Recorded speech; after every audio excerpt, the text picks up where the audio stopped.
This episode of the motherfucking podcast is brought to you by my company, HigherPrimate.com. I fucking hardly ever talk about this company, which is weird because it's mine.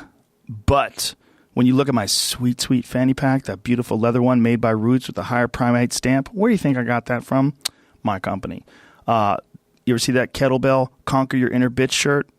Yeah, that's where you get it. As well as JRE Yeti tumblers. We have mugs for the podcast, JRE being Joe Rogan Experience.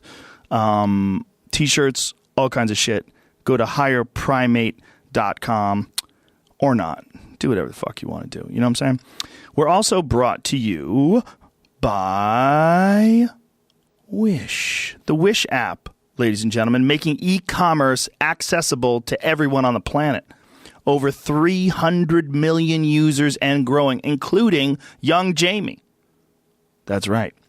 The lowest prices. Products come directly from the source and cut out the middleman with the Wish app. The middle person, we should say. Sexist pigs. God, we're so gross. No markups, no annual fee, no middle person. It says middleman again. They don't give a fuck about sexism. Clothing, electronics, toys, accessories, and household goods. Seriously, no more jokes. Anything you're looking for. If you can wait a few weeks for shipping, you can get 60 to 90% off. The app is easy to use. Visual and scrollable with multiple photos of each item, and it feels like you're browsing Facebook or Instagram rather than an e-commerce store. Easy to use search function. Sponsors UFC fighters and sponsored the Mayweather-McGregor fight. Official mobile sponsor of the LA Lakers. Young Jamie uses it all the time. He doesn't buy shit online unless he does it through the Wish app because you save motherfucking money. Wish is offering all new users a free gift with purchase, but dedicated Wish lovers don't have to worry about being left out. All the listeners of this podcast can get 20% off your first purchase or 20% off your purchase by using my code Rogan, ROGAN. Just download and open your Wish app, find things you didn't even know you needed, and enter my code Rogan for 20% off your purchase. My guest today is the great and powerful Abby Martin. She's my favorite radical lefty. She's an awesome person, and she gets very worked up, but she's really cool, and I love her. So please welcome Abby Martin. Joe Rogan Podcast, check it out. The Joe Rogan Experience. Train by day, Joe Rogan Podcast by night, all day. Abby Martin, ladies and gentlemen. How are you? Great. How are you? Good day to be here. A lot of crazy shit's going down. Exactly. It's a crazy day for Bill Cosby. Whoopsies. Hey, I'm reeling in that news, man. Yeah, I was wondering what was going to happen because the first one was a mistrial. Is that what happened? Yeah, but what's the difference between this one? Is this a civil suit or is this? I think these aren't civil. This was the retrial, so he got convicted of Nice. felony. Three charges, right? Felony sexual assault, 3 different counts. Each one carries, I think, at least 10 years. He could go to jail for 30 years, which is death for him. Mm-hmm. I mean, he's already blind. Yeah, he can barely see, right? Good. I'm so happy that he's getting charged at the end of his life. That's amazing. He's a creepy dude. He liked to have sex with lifeless, dead bodies. Yeah, we were trying to, purely speculation, right? Like what would cause someone to want to do that? Like what? Mm-hmm. But I have this theory. I think a lot of people did that shit in the 60s. I think in the 60s it was a normal thing to drug people. And I think they, remember the terms, I don't know, you've heard it, slipping someone a Mickey. Yeah. I think they used to do that all the time back then, and they didn't think anything of it. That's disgusting. People are fucking gross. If you just go back a couple of 100 years, like I'm watching this show Vikings. It's a great show, by the way. I don't know if you ever watched it. No. But, they were obviously fucking crazy people. They did wild shit. But it was common. This was how people lived. They would storm into villages and kill everybody. Mm-hmm. This was normal shit just 1,000 years ago or so. And I think if you go back just 100 years, the way people treated each other was horrific. If you go back 50 years ago, that's Bill Cosby's era. I really think that people back then were different. They didn't have the internet. They didn't understand how other people were viewing their activity. They thought they could hide this activity. And I think there is a group of people, specifically, partiers, that would drug people. And I think it was a normal thing. I think there's probably a lot of people out there that are hearing this Bill Cosby thing, and they're thinking about all the times that they did it. That is horrifying. It's fucking scary. And especially when you couch yourself into being this responsible, I'm going to lecture all the black people. Pull up your pants. Yeah. Be good. Yeah. I remember one time Wanda Sykes interviewed him at something, and he was chastising her on the way she was talking. Wow. Her English. And he was wearing sunglasses inside. He's like, sorry, I'm just recovering off the raping that I just did. I can't see people. I can't look you in the eyes. I'm all raped out. Oh, my God. I'm so happy to hear this. And did you see Weinstein chased out of that bar, in Florida or whatever? Some guy comes up and, slaps him. Oh, slapped him in the face? It was great. Yeah. Hopefully that happens to him all over the world. I think that he's a disgusting pig who should be chased out of every public forum. Yeah, there's a lot of those out there.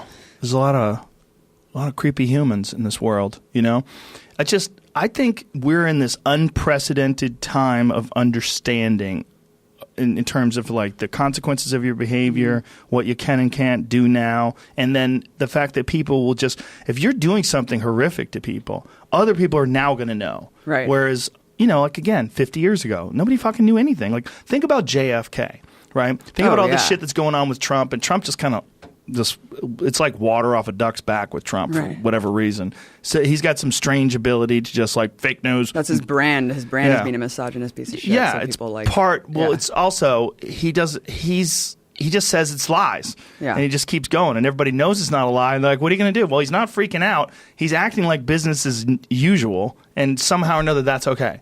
But if you go back to what JFK was up to, JFK was a fucking freak. And everybody knows it. It's common, but he was a freak in the era where the press knew everything that was going on, and everybody kind of kept their mouth shut, and there was an unspoken agreement that they wouldn't report on affairs and all the other stuff, and it's fascinating to see our culture change wildly over a short period of time. Yeah, the tabloid journalism has taken completely over. I mean, That's in a sense, true. it's good, but to see what these people are really doing. But yeah, you're totally right. JFK was a complete womanizer. And he's lauded as this hero still. I think everybody was back then. Yeah. I think that's what they did. I think that's why they wanted to be president in the first place, so they could just fuck everything that moves. It's great. while trying to save the free world. It's weird. It's fucking weird. We're in a strange time. I think historians in the future, when they go back to the period where the internet was created, essentially it was 94 when it became mainstream. I think they're going to look at this time between 94 and 2018 as unprecedented explosion of change. Trump is nuts. I don't understand why, the Stormy Daniels thing I feel like could be his undoing. I don't think anything is going to come out of the Russia stuff. I think that if anything, it's going to come out of the Michael Cohen. Yeah, it could shit. be. But him pardoning Libya is basically him sending a message saying, don't worry, man, I got your back. I'm going to pardon you if you go to jail, to Cohen, I think. Because, why else would you just pardon Dick Cheney's former man? Oh, yeah, Scooter Libby? Yeah. Yeah, I don't understand that. Yeah. It was just him basically just being like, don't worry, bro, got your back. I'll get you out of prison. Yeah, Bush It's didn't nuts. even pardon that guy, right? He just Obama commuted didn't pardon his him? sentence. Yeah. It's insane. The Trump stuff's nuts. The Stormy Daniels thing is ridiculous. Did you see that interview with Anderson Cooper? No, I didn't watch It was that. nuts. I mean, it's just the craziest part about it is not the fact that he had sex with a porn star and that she was trying to do a transactional thing to get on The Apprentice. It's that he sent someone to threaten her and her child. Yeah. After that, Yeah. he's fucking nuts. Yeah, I think What is he capable of? I think that's standard operational procedure for a lot of people. He's a mafia acting dude. Well, wasn't that what? Who wrote? Who was saying that about? Oh, Comey. Comey was saying that. It was essentially it reminded him of when he was prosecuting the mob, that they have this sort of same kind of attitude. This us versus them. Keep everything together. Loyalty is everything. Totally. Yeah. By the way, great job at stand-up. I've been thank going you. to a bunch of stand-up shows. Everyone just talks about jerking off to pixelated porn in the 80s and their dicks. And I mean, your set was awesome. Thank and I you. really encourage everyone to check it out. It was amazing. Thank you. Yeah, it was really fucking I filmed good. a Netflix special last weekend. How was it? It's great. I'm very excited. Very happy. Can't What is wait. it called? Haven't decided yet. The tour I was calling Strange Times because, obviously, We're in strange times. I might just keep that. I don't know. I might change the name. I don't know. I really haven't decided I was yet. impressed. There was a lot of really good jokes about Trump, which is, you would think would be easy, but I guess for comedians it's probably not easy because it's so satirical, the world that we're living in. Well, yeah, the problem is reality is already a joke. It's it's so crazy that you have to figure out what is your unique perspective. Yeah. If you have one. I just think we're very childlike in what we do with and how we treat our leaders and how we choose our leaders. And I'm really fascinated by the cult of personality that goes behind really any big-time leader, whether it's Trump or Obama. There's people that think that person can do no wrong. I was very fascinated by that with Hillary. There was a giant group of people that refused to look at any of the things that Hillary was doing that were wrong, any of the things like the Clinton Foundation or those speeches that she was giving to these bankers where she wouldn't release the transcripts, or the lies that she would talk about, the difference between Comey's version of what the FBI had found her to have done wrong versus her version of it. And there's a video where you see the two of them back to back, and she's a deceptive person. She's clearly a liar. She's not a good person. She's not like this shining example of what we would like our leader to be. We'd like our love or hate Obama, what that guy was to me was like a statesman. Like the way he would communicate was so calm and smooth, and he was, even if you didn't like his policy, you got to admit the guy was incredibly articulate, beautifully literate. Like the way he would speak and communicate, he was well read.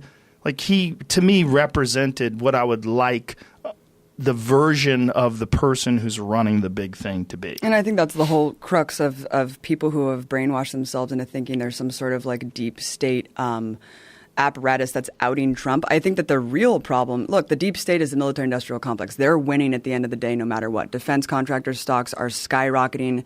Trump is basically the de facto arms salesman-in-chief on the phone to the Japanese prime minister being like, hawk these killer drones, bro. Like, we got to sell these surveillance drones. That's who's going to win at the end of the day.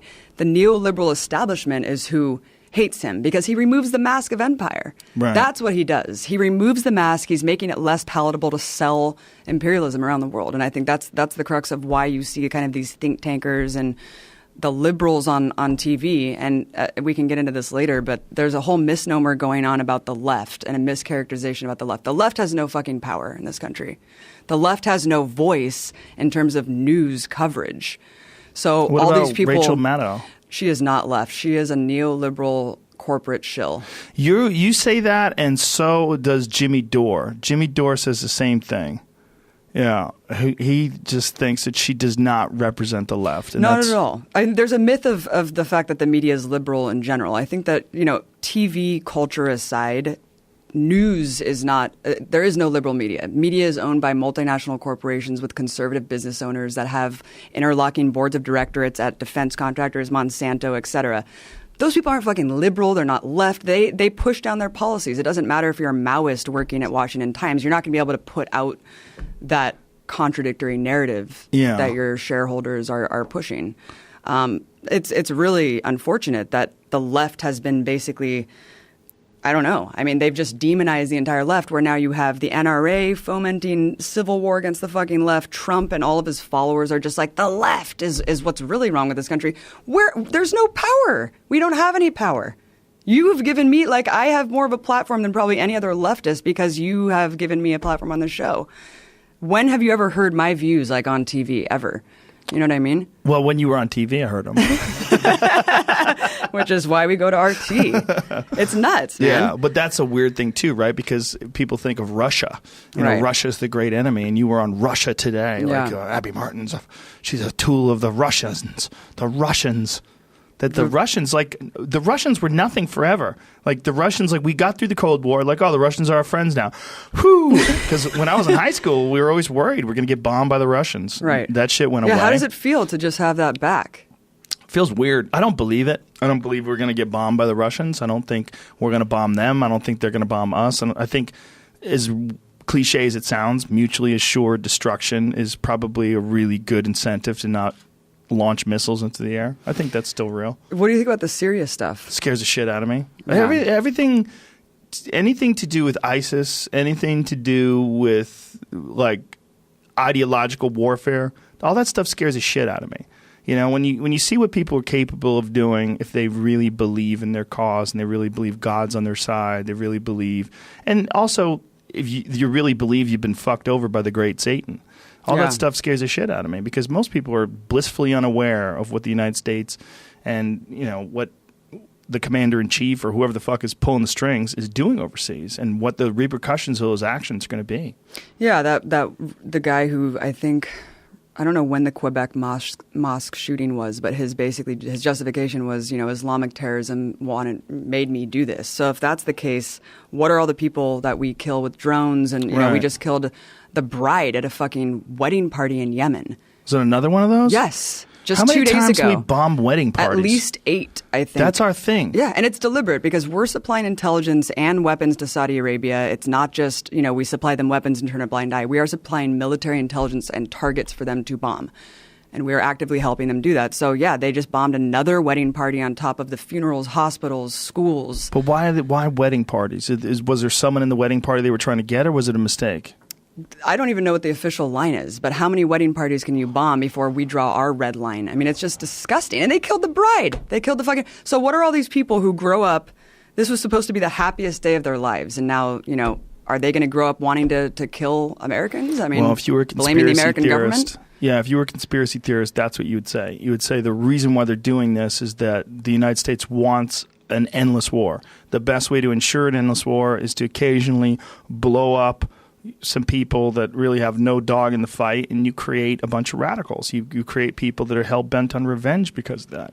That's the real hardcore conspiracy theory, the Alex Jones take on it. I think that a good way to look at the world is, there's the colonizers and colonized. The states that are basically remaining that we know that the establishment or the empire wants to take down, Iran, Syria, Venezuela, North Korea, right? What do they all have in common? They're all independent of our economic hegemony. And so we use our economic and military might to commit violence around the world to subject these countries to bend to our will economically. And it's really obvious. And unfortunately, people just continue to buy into this humanitarian bullshit propaganda, no matter who's in office. Yeah, it doesn't matter who's in office. If you look at like the actions that the Obama administration took versus the action the Bush administration took, they're super similar. Yeah. Yeah. And this whole deep state thing, I mean, look, is Giuliani What do you think about all that? What is the deep state? Okay, so the deep state, I think, is the military-industrial complex. It's the machine that churns on no matter who is the commander-in-chief. It doesn't matter, right? They're not trying to get rid of Trump. Absolutely That's the case. not. They love him, dude. Right. They love this. So, look, Trump has a lot of enemies because he's scorched earth. Like, he pissed a lot of people off. So, of course, you have tons of people who hate him. It appears that the media is uniformly against him. But I think it's because Kanye loves him. Should we pull up that Kanye clip? Look up Vic Berger. Kanye on Ellen. This shit's nuts. Vic Berger on Twitter? Vic dude, Berger's an animal. Dude, have you seen the Ellen one where Kanye is on? No. Was this recent? No, it's just amazing. Oh, just something he put together? Yeah, let me watch hear it. this. Hold on a second. Wait, look at Ellen. Just look at his face. When was this from? I don't know. More children? Maybe.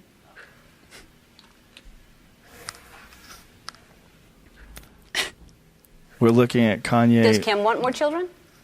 make crazy faces. No, it gets But, really but good. you want more?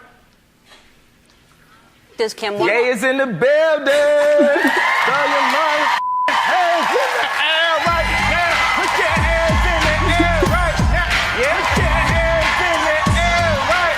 Throw your money hands in the air. Now, is this right now. out of context? Or Yeah, is no, that the real question? That can't No, be the real Wait, question. it gets really good though. Hold on. Okay, I'm with you. Jay is in the building. Throw your money hands in the air right now. What is he saying is in the building? Kanye's Ye? in the building. Oh, Oh, yeah, Kanye's in the building. Ye's in the building. Dead. Oh, read this part. What's dead? Picasso. Steve Jobs is dead. Walt Disney is dead. I'm dead. What? Look at Ellen.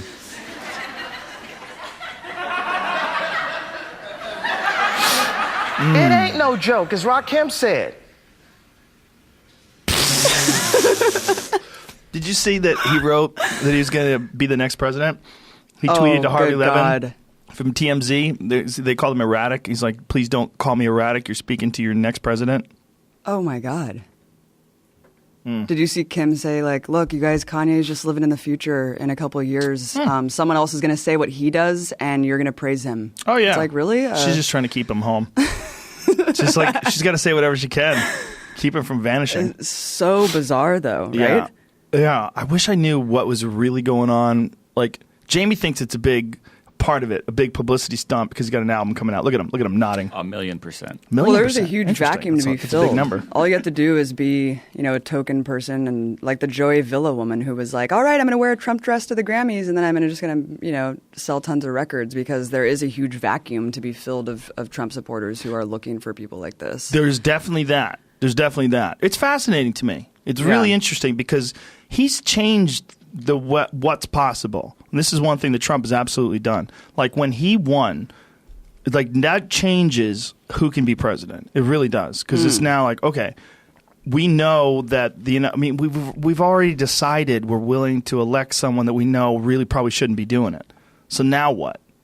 Like we're just electing a famous person? So who's the next famous person? That's why people are like, well, what about Oprah? Yeah. It's like, no. Well, how about fucking NBC tweeted, our president, like a speech by our so president. So someone gives a good fucking speech and then we should vote them into office? Who the fuck is in control of the NBC Twitter page? Like That's they insane. wrote something about a speech from our all caps president.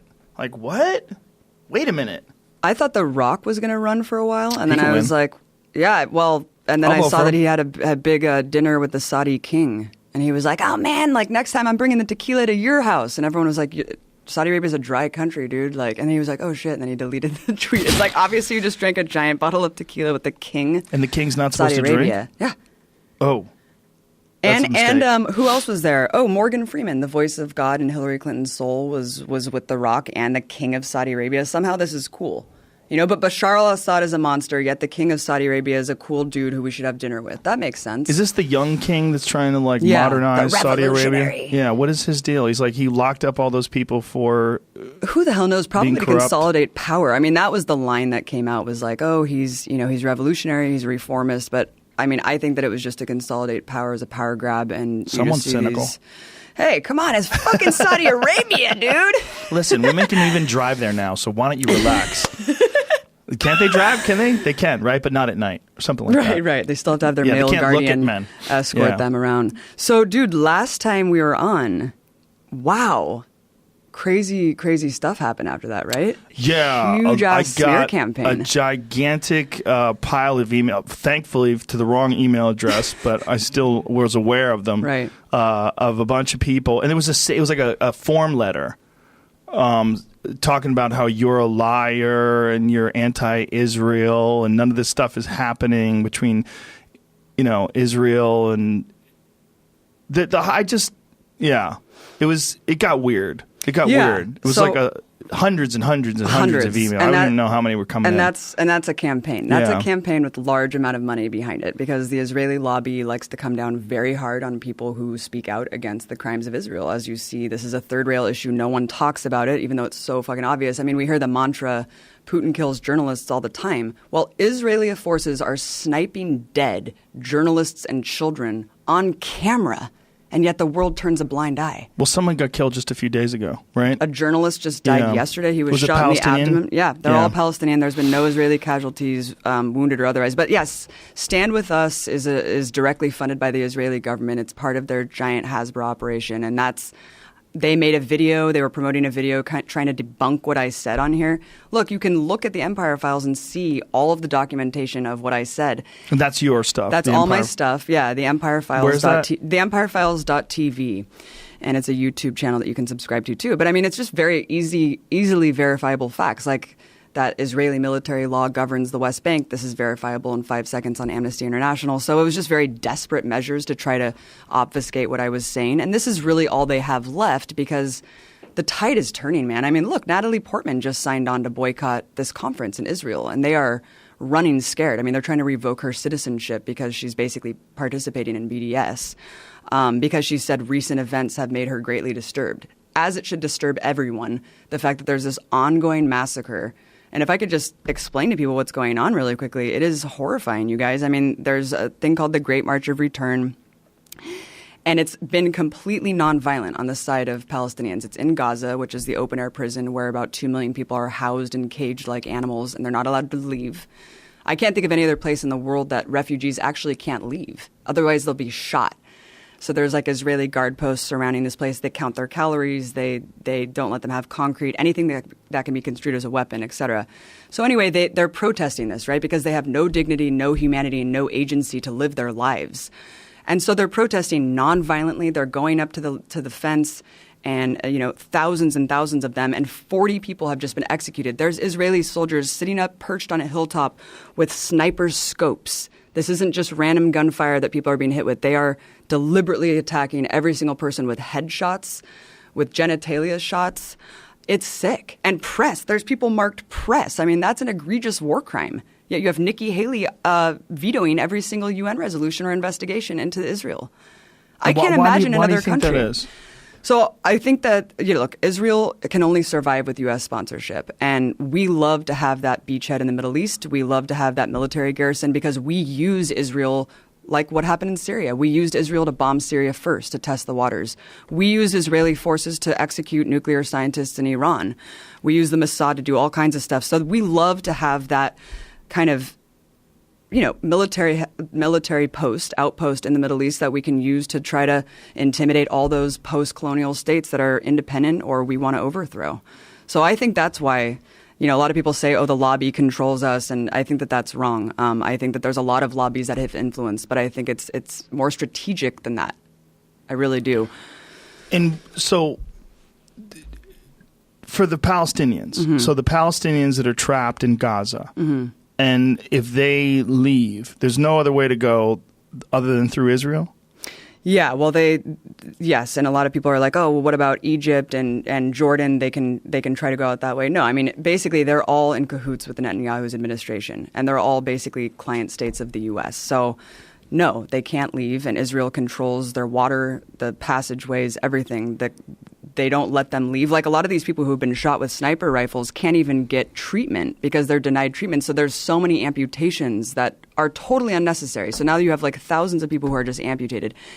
5,000 people have been shot with live ammunition. And you've been there. And how much time did you spend when you were there? So I was in the West Bank for a month. And they let you go back and forth from Gaza to... No, unfortunately, I was banned from Gaza because I was told I was a propagandist and I was not a real journalist. And I was told I was an Iranian agent, which was confusing because I thought I was a Russian agent. Who was saying the this? Press minister of Israel. Huh. Yeah.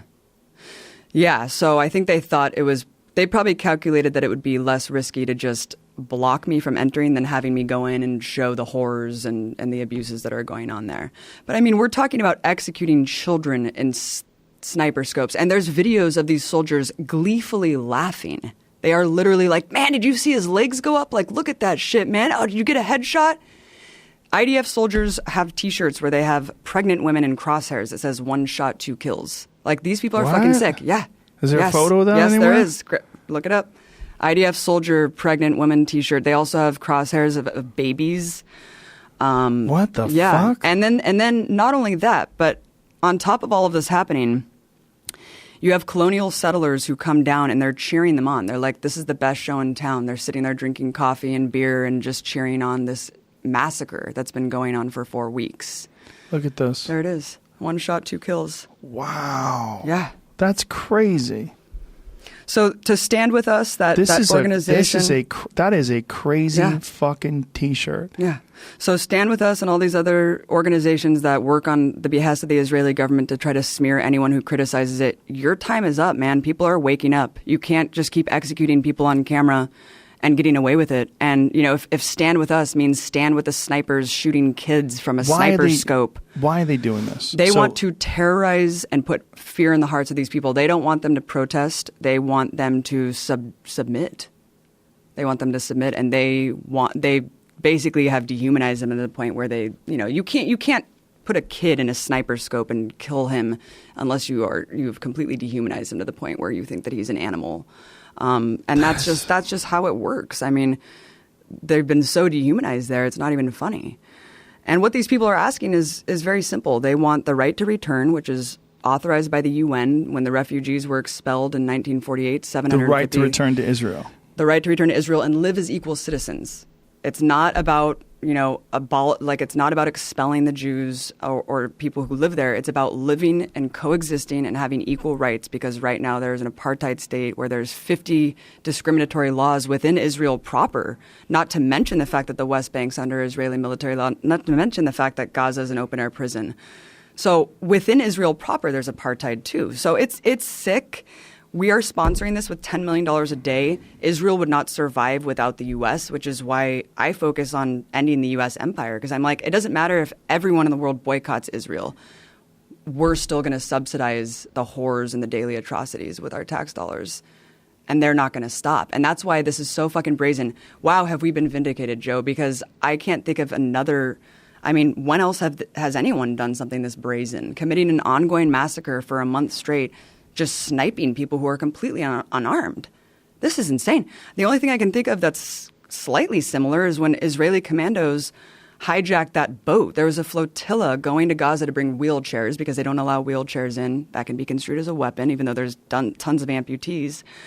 There was a boat going with aid workers, and they were bringing aid supplies, and commandos jumped on the ship, like helicoptered down, and just started executing like people, humanitarians that were going to bring Gaza aid.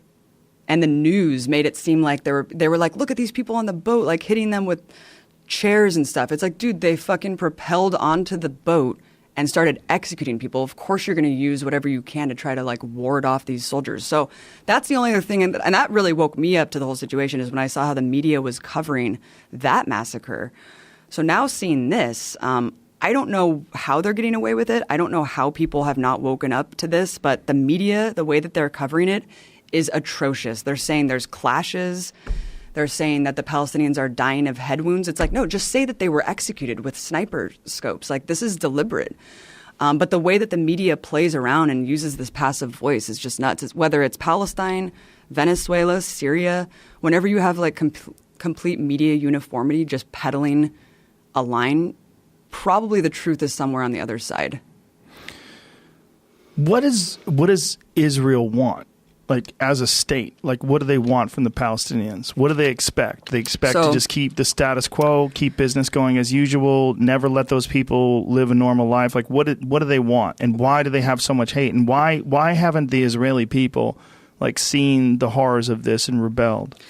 Well, to be a leftist in Israel, it's difficult, and to be an anti-Zionist, it's even more difficult because you're rejecting your entire like identity, your religion as well everything. as your political identity. But look, it's a settler colonial state, just like a lot of other things in the past. But this is different because it's ongoing, and ever since the inception of Israel to today, the colonizers who colonized that land always knew that there was an indigenous Arab population that they wanted to kill or expel. And that's still the goal. Like, from Ben Gurion himself, the original, prime minister of Israel. I mean, he said, there's so many Arabs here, we need to expel them and take their places. So it was never a land without a people and a people without a land.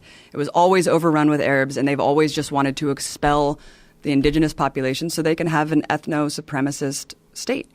And that's really what it is. And that's, so can you be, I'm sorry to interrupt you, but can you be a Muslim and live in Israel? Can you be a Muslim and live in Jerusalem? Yeah, but there's so many discriminatory laws that basically it's an apartheid state for non-Jews. Like, in what way? Like, what are the laws that...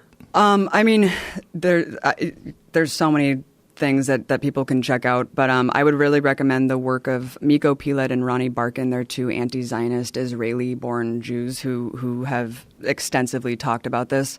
But I mean, just in the roads, like, there's settler-only roads compared to Palestinian. Settler-only. Yeah, compared to Palestinian roads, people have different license plates. You have different ID cards. So if you are a person segregated schools, like, just all that stuff. So you can't go to a regular school? No, you can, but it's so segregated and hostile, and you're so indoctrinated from an early age to basically hate these people and think of them as the other.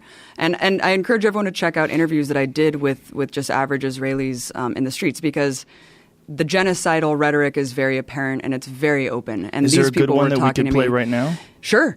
Yeah, check out Abby Martin, Israelis, Candid candid interview with Did you Israelis. have one opinion of that situation before you went there and then a different one after you came back? Well, I didn't even know what Palestine was until I was 18 years old. So when people say, oh, you're only telling us one side of the story, look, I didn't know the Palestine side of the story until I was an adult, which really should say something about our education system and our media when you completely obfuscate an entire reality and are only told one side.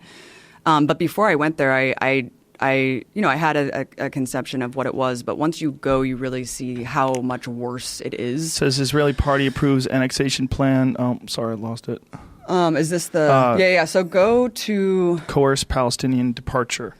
Yeah, go forward like a minute or two. Go forward like 2 minutes, yeah. These people?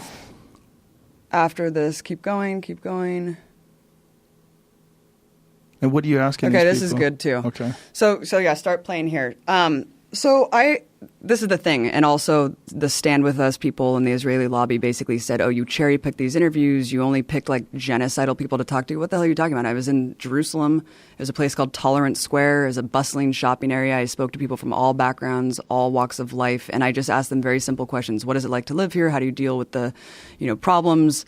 And basically they just were very, very readily comfortable to tell me very crazy genocidal things on camera, thinking that would actually look good for an American audience. So keep that in mind and Let's hear check some of this it. out. A lot of people are sympathizing with the Palestinian plight. Can you talk about what it's like to kind of live in this situation? First of all, it's very hard. I'm in an organization. It's called Lahava. It's against the Jews shouldn't marry Arabs. Did you say the organization did what again? The organization is, the thing of it is that Jews shouldn't marry Arabs. Shouldn't marry Arabs. Why do you feel strongly about that? Because Jews is a special nation that God gave it to the Jews, and we don't want Jews to get mixed up together with a different nation. I think Israelis have to take over, and they have to kick them away. It will be much better not to kill them, just to go back to Arab countries. As if they didn't live there. You can't deal with these people. There's no need to try. There's no need to talk to them. What we can do is when they do enough harm, we retaliate. That's war, and that's the situation that any Jew who lives in Israel has to deal with. יש לך משהו להגיד, היא אומרת ש... על מה? גם ככה ערבים, אוקיי. The Arabs made their name and memory be פשוט מאוד, liberated. צריך להיכנס לשטחים. Obliterated. It's about to get really crazy. צריך להרוג אותו, צריך להרוג את We have to kill terrorists. They'd be afraid to cause us any more trouble, and all will be fine. They'll be in their villages, and we'll be here.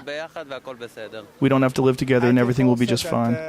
Every Arab that doing a terrorism attack, we have to kill him, and not because he's an Arab, because he's a terrorist. I think you should also kick out the family, because it all begins with chinuch. How you say it? He's wearing a Sons of Anarchy T-shirt, by the way, which is just so strange. The kids does, it's families. This is insane. We need to... איך אומרים להעיף את הערבים? כן, תגידי לי את המילה הזאת. How do you say kick out the Arabs? נו, תגידי לי מילים, אני לא... Come on, tell me the words. I don't know. She's like, I don't translate. I can't translate. She doesn't want to say it. translate really well. I think we should give them a country. If you're doing any problem, you just go in there to give them a country, and then it's going to be a war between countries, If they're going to throw rockets, we're going to throw one big one and done. I don't think there's any answer. This is insane. There's only one way, I would carpet bomb them. You would carpet bomb them? It's the only way you could deal with it. Or try to stop them a different way. It never worked. You mean all Arabs or Gaza or? I believe that they, I hope to believe they're not, but I do think they are, because I don't trust them. One more You can't crazy trust one them. coming up. And that's the only way I believe that. The only way is just to stop it completely.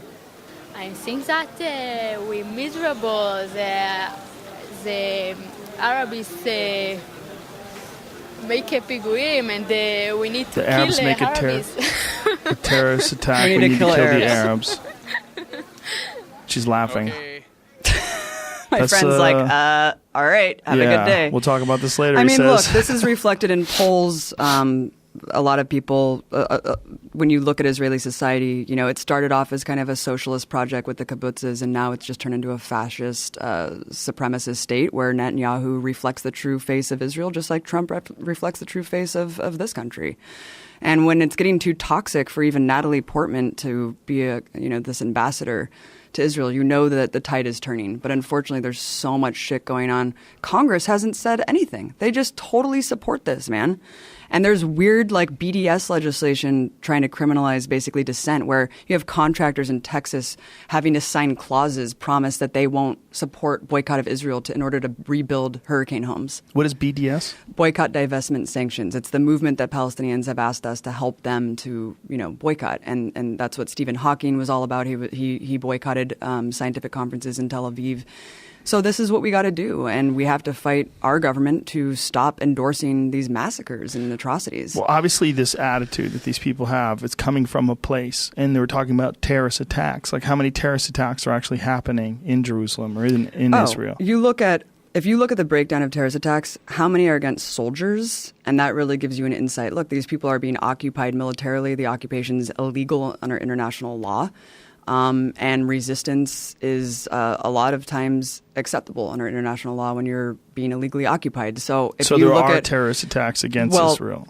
Not many. And when you look at the actual amount of people when you look at those terrorist attacks and see how many are against soldiers, like how many stabbing attacks are against soldiers, the numbers become very different. Don't you think it's a bit different in Israel, and they're more unified because of the fact that mandatory military service exists? Totally. So everyone is, if soldiers are attacked, citizens are attacked. They're all the same thing. Everyone is a soldier in Israel, essentially. Well, no, a lot of these are like armed soldiers that are right. But I'm guarding saying outposts and everyone stuff. identifies Has with that because they mentality. have to do military Totally. time. Yep. Yeah. Yep. That's the same thing with South Korea. Places that have mandatory military service, they have a totally different idea and concept of nationalism. So they think, like if a military base got attacked in the United States, we would think, damn, soldiers got attacked. We wouldn't necessarily think of it the same way as if, say, Dallas got attacked. Mm-hmm. A terrorist attack happened in Dallas, we would think of it as an attack on American citizens. Not just military, but their military is their citizens because mandatory military service. Yeah, and what's really weird is during the last massacre in Gaza in 2014, like half of the Israeli soldiers that died were American, because that's what the colonial settlers are. They go over there from New Jersey and they just post up in top of an Arab village, and this is what's happening. I mean, it's half of the soldiers that died were American soldiers. A lot of them were. I'm not actually sure about the statistics, but I remember a lot where I was like, "Why are so many Americans going over there, 17-year-olds, and joining the IDF?" Right. I mean, how bizarre is that? What kind of mentality do you have to move from like a comfortable suburb in Philadelphia to go like move on top of an Arab village and harass these people? Is it Jewish people that are doing this? Yes. That want to go back to the motherland? Yeah, there's a huge... There's always this desire to go to the motherland. Like, it's such a tribal thing. To go to the purest form of the conflict, right? Like that's Touch the Wailing Wall and... Yeah, I mean, that's the spot, right? It's the epicenter of conflict, too. That's why it's so sad that so many Palestinians can't ever go to Jerusalem, which is one of their holiest sites is there, and they're banned because, again, they're banned from everything. So if you're a Palestinian and you live in Gaza, you're just stuck. You're stuck forever. And that's why these people are, like, people from America, they're like, why, that's why you have this mantra, like, oh, they want to die. They raise their kids to be suicide bombers. No, when you're in Gaza, you are born dead. You don't have a life. So that's why these people are giving up their lives to send a message to us. That's why they're doing this. That's the only reason they're doing this, is to send a message to us. Help us. That's all they can do, is use their bodies. So their concern is if they open up Gaza, the idea is that if the Palestinians come and they live in Israel with everybody else, that they're just going to cause trouble and kill people and create suicide bombs. And that's what the idea. That's what they say. Even though and the Israeli lobby and the Stand With Us and all these people have said, you're portraying us as really different than we really are, because they like to portray themselves as this peaceful, loving, democratic nation. And they're like, Palestinians will say the same thing about us. Not true. I was driving around in settler plates in a car that looked like I was a colonial settler. I did not hear one person say anything remotely genocidal about Jewish people. I talked to You look like you could be Jewish people. easy. Yeah. You could fit right in. Yeah, I fit right in. Just move on top of an Arab village. I mean, it's nuts. And thank you for letting me talk about this, because it is difficult to talk about it. And I'm sure it wasn't easy to get, hundreds of emails telling you to denounce me and all that other stuff. Well, I mean, we've been friends for a long time. Yeah. I know you. I'm not denouncing you.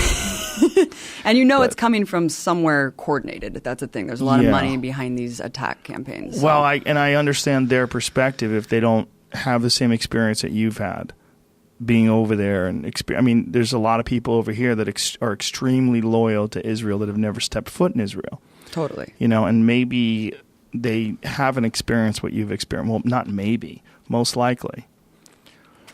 It's just terrifying to me. Forget sad. about whether it's Israel or Palestine. Forget about what it is. The idea that people could be born stuck in this spot and really have no recourse and nowhere to go, and just be thought of by people that live just a few miles away from you, you're subhuman.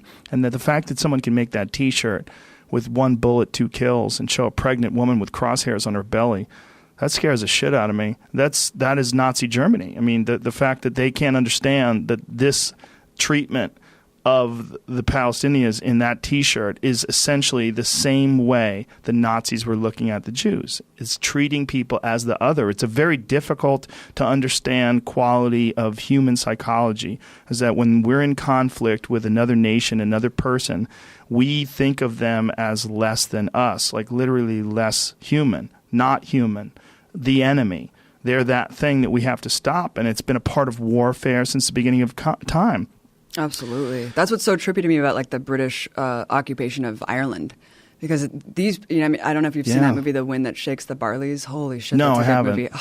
I mean, it's just nuts, because I can see like the conflicts around the world, and the otherism is usually someone who looks different than you, and but this is like all white dudes who like all speak the same language, and they're just massacring each other. Yeah, I was in Belfast a few years back. I did a show out there, and after the show we went outside, and the police cars, they looked like they were in the craziest fucking war zone you'd ever seen. First of all, the entire thing, the front of the car was completely covered in thick steel.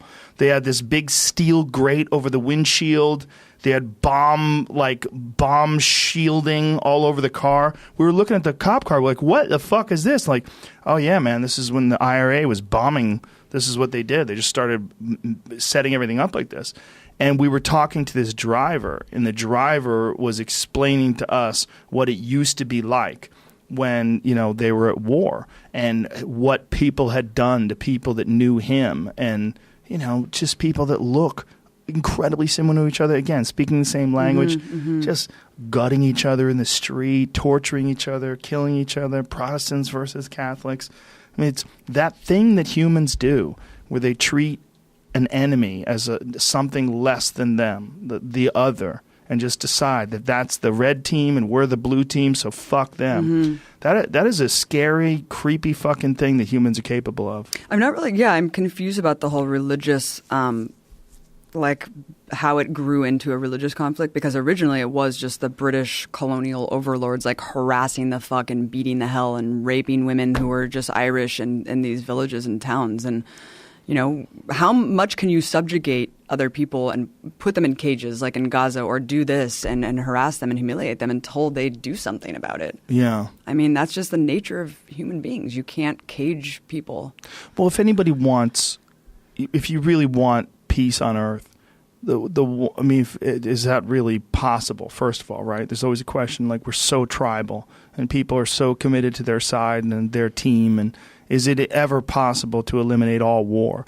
But the first step has got to be we have to be able to identify with those people and see their plight and understand, put yourself in their position. If you were born in Gaza, if you were born, in Northern Ireland, back when the war was going on, if you were born, pick a spot where there's a conflict.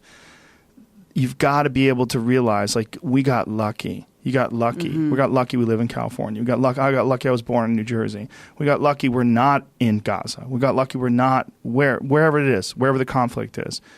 If you can't see that, if you've blocked off that aspect of your perception, this is a classic trait that human beings have exhibited since probably the beginning of tribal life, the beginning of like organized groups of people living together in a community, fighting against all outsiders. And it's almost like ingrained in our DNA.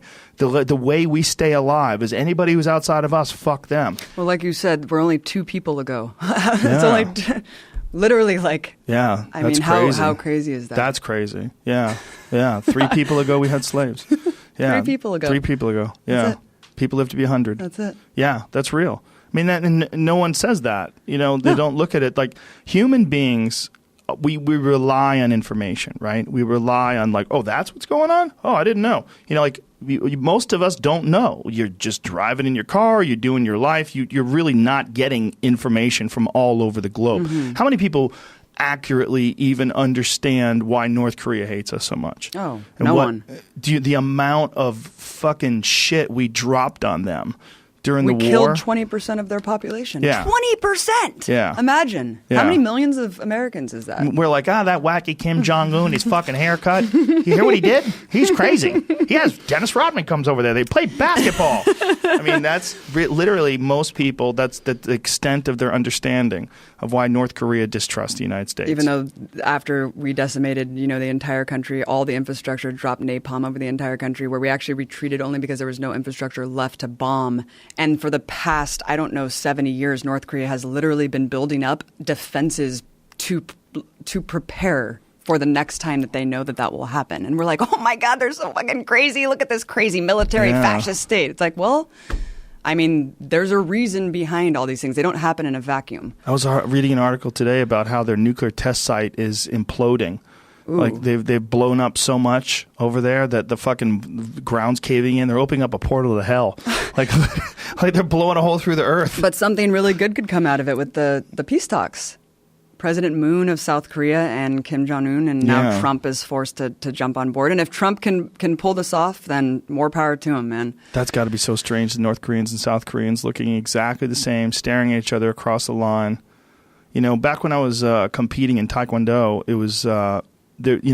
Koreans are extremely nationalistic, and the South Koreans and the North Koreans, they would occasionally compete. In North Korea, it was, it's got to be so bizarre to think that if you zigged, if your ancestors zigged instead of zagged, if you were born like 50 miles that way, you'd be North Korean, and you'd be stuck under the ruling of this fucking wacky sun, and instead, you're over here making Samsung phones, Well, for the first couple decades, South Korea was ruled by dictators also who were just as crazy. So this whole we weren't friends with him because of him being a dictator. It's like, no, you just were trying to, the whole communism. Well, we supported one side. Yeah. And the side we supported makes kick-ass electronics.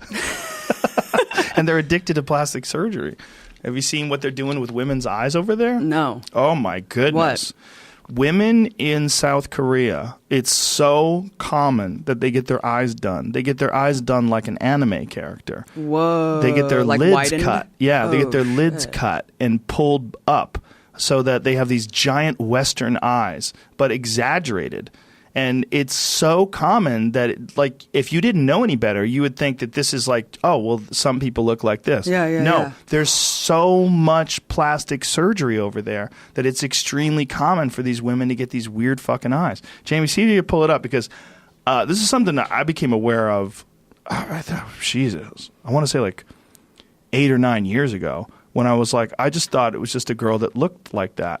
That's not even a good example. That girl still looks Asian. That's a boy. Look at what they're doing. Whoa. They're westernizing their eyes. But there's some really good. That guy got his jaw done. He looks better on the right. But that one, that's a good example. Wow. You see what they're doing? It's like they're doing this strange thing with their eyes, where they're making their eyes larger. A cartoon. Yeah, but it's extremely common. And whitening cream is huge too. There. Yeah, see, they're changing their eyes before, after. Yay! Look, so much more eyelashes. Well, I wonder what was going on. Yeah, see this Whoa, girl. it looks painful. Yeah, I'm sure it sucks. But afterwards, she gets so much more dick. like, I mean, I wonder, first of all, I wonder why genetically their eyes are like that. That's interesting to think of. Like we know that the reason why people in England and Ireland and in these northern climates, like why they became so pale. They became so pale because they had a very strong lack of vitamin D because there's no sun in the air. So they're basically like a reflector for the sun. They try to absorb as much sun as possible because they live in this cloudy area, as opposed to our great ancestors who lived in Africa.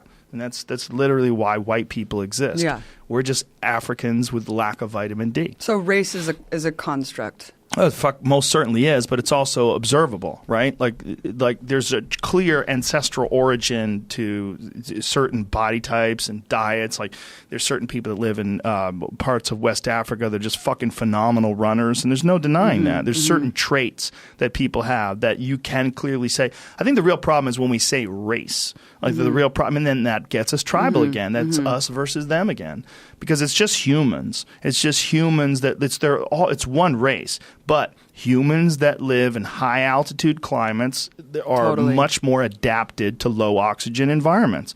Humans that live in like the Inuit, that live in extreme cold climates and have no access to vegetables, they adapt to this specific fat-rich diet. Their hands are less likely to get cold. They actually developed like a genetic predisposition to for their ability to withstand cold with their hands. Like we would go over there and our hands would be numb. We'd be like fuck, and they would just be like playing piano and shit. Like it wouldn't even bother them. Like this is genetic. I mean, this is because their bodies have adapted. But they're one race. Right. It's just humans are malleable. We're super flexible. You know, and you could see that in your lifetime, right? I mean, if someone works out, they develop more muscle, they get stronger, and then there's the concept of epigenetics and the possibility that some of these traits and some of these learned behaviors you're passing on to your children through genes. So, have you seen Animal Planet? What do you mean? What is it? So it's a show? Yeah, it's a show that it shows how animals and the symbiotic relationship between humans and animals. It's really insane. And there's a whole Inuit section, but there's like, you know, tribes in the jungle and stuff who will work with birds to get beehives, and the birds will get the reward and get some honey. And then if you don't give them any honey, then they'll trick you and take you to like a non-beehive tree. I mean, it's just nuts. And then helping humans fish and. Man, Blue Planet 2 is also fucking nominal. You would love it, dude. There's an octopus who makes a seashell suit. He literally makes a suit of armor out of shells to block himself from a shark. It's nuts. Wow. It's super nuts. Yeah, animals are huge. I mean, they're weird, and we're animals, you know? Yeah. We don't like to think we are because we can talk and sing songs and shit and get our eyes done, but we're animals in some sort of strange way. We're the same as Trump. Yeah, do you see his big boxy suits? Somehow he's got a good ass tailor, man. Well, my he favorite doesn't look thing obese, but he is the Trump statue. Jamie and I were talking about it yesterday in which was it? The presidential House of Wax or some shit? Oh, no. The Disney one? Please tell me it's bad. It's crazy. It's like they're punking him. No way. That's great. You ever seen it? I Look love at it. Look at oh, my God. Look at so it. good. Make that larger so you can see what it looks like. Operation Disney Mindfuck World. Trump. Robot Trump debuts at Disney World. But I'm telling you, it doesn't look anything like him. Like if I was the person who created, like, look, that's George Washington. Seems normal. But look at the Trump one. Wait. Like what in the fuck is that? It doesn't look anything like him. Oh, God. Like, look at it. So disturbing. Can you pause that, Jamie? He looks like he's like 20 years older than he is. It doesn't even look like him. I mean, whoever that artist is, like, he's got to be punking him. There's no way. He, like, did some weird shit to his jaw. His jaw's, like, extended and creepy. He made his neck skinnier. He was the same artist that did the Cristiano Ronaldo bust. You saw that, right? No. He looks pretty much the same. See if you can go find a photo of it, because in high-res photos, there's a low-res video. It's difficult to see how shitty it is, but it's so shitty that it looks fake. Yeah. Like no, this is not really the one. Like no, they fucking commissioned an artist, and this is the artist's creation. Where is this animatronic wax museum? I don't know, but I'm going. Wherever it is. It's in Disney World. Why is Trump's Disney family World or Land? so inbred looking? World, I believe. Do you think they look inbred? Eric Trump? He looks odd. He looks like he has no upper gums. There it is. Or like, something. look at that. Come on. Oh my God, that's They're horrifying. punking him. That's They're punking horrifying. him. Good. But either way, good or bad, this is clearly. Wow, it does Is look that like the Wax Hillary. Museum of Hillary? Obama No, do one looks not terrible. tell me that's no. Okay, they suck. Okay, Might this all is suck. fire this guy. Look at the Obama one. That's terrible. They just suck. I could do better than that. This and is I like suck a at knockoff sculpting. wax museum. This is They've a- got all the- Look how bad that is. That doesn't look anything like him. Oh God, turn it off. It's great that they can do like Jefferson and Lincoln and all that stuff because all they had was drawings. Oh God, You know? terrible. Yeah, it's pretty bad. I don't know how we got onto that. Oh, humans, malleable humans. Yeah. I mean, I'm hoping, but just like slavery doesn't exist anymore in the United States at least, I'm hoping that as time goes on, there's going to be less tribalism, and that as human beings are able to freely travel and communicate with each other, we're going to be dealing with less of this. But Isn't it sad that it seems like it's almost getting worse, even though we have all the information available at our fingertips? We're still we just elected someone who basically got famous politically because he said Obama was a secret Muslim Kenyan. people love hearing that shit. They love hearing that shit, and they don't want to hear anything differently. Do you know what's going on That's right now insanity. between Yeti coolers and the NRA? No. It's fascinating because this just shows how tribal and crazy people get. Yeti coolers, they canceled some. They had these programs like go to. Do you know my friend Ben O'Brien's Instagram? Do you know that? It's all an Adam Greentree. Yeah, put it on Adam Greentree's and we could read it. But what Yeti did, they discontinued these. I forget what the way they described the program, but they had a bunch of outdated incentive programs where like if you signed up for something, you get a discount, like a discounted program. Here it is. Discount, What is outdated Yeti? discounting program. Yeti makes super high-end coolers. Okay. They're like really expensive, but they literally will keep ice for days. Ooh. You could put ice in them and go to the desert, and 5 days later you have ice in that cooler. And I'm not bullshitting. Put your elk meat in They're it. fucking phenomenal. Love it. That's exactly what I do with it. Nice. They're phenomenal. So anyway, they notified the NRA, and the organization has changed. Yeti explained to them that they're offering an alternative customization program broadly available to consumers and organizations, including the NRA Foundation. So then the NRA releases this statement that Yeti Coolers doesn't want to work with the NRA anymore. They don't support the Second Amendment, so fuck them. So people start blowing up their Yeti Coolers. Just like the carrot coffee maker. I'm not kidding. They filled their Yeti Coolers up with that thermite shit, or what is that stuff? Not thermite. What's that explosive shit? I know exactly what you're You know talking what I'm about. talking about? Stephen Paddock had a bunch of that shit in his car. What is that shit? Whatever is that what it is? And Yeti supporters this. blowing up Yeti Coolers. Yeah, he says says it's all a big But look at this. mistake. Look No, at they're this. like, Boom. So he's like, yeah, idiots. fuck, this is what I think about Yeti Coolers. You can suck my dick. I'm American. So they filled it up with this my explosive God. shit. And by the way, these coolers are fucking expensive. They're super engineered, and they start at like $300. So this is, look at they're blowing this thing. I'm telling you, these people are just looking for an excuse to blow shit up.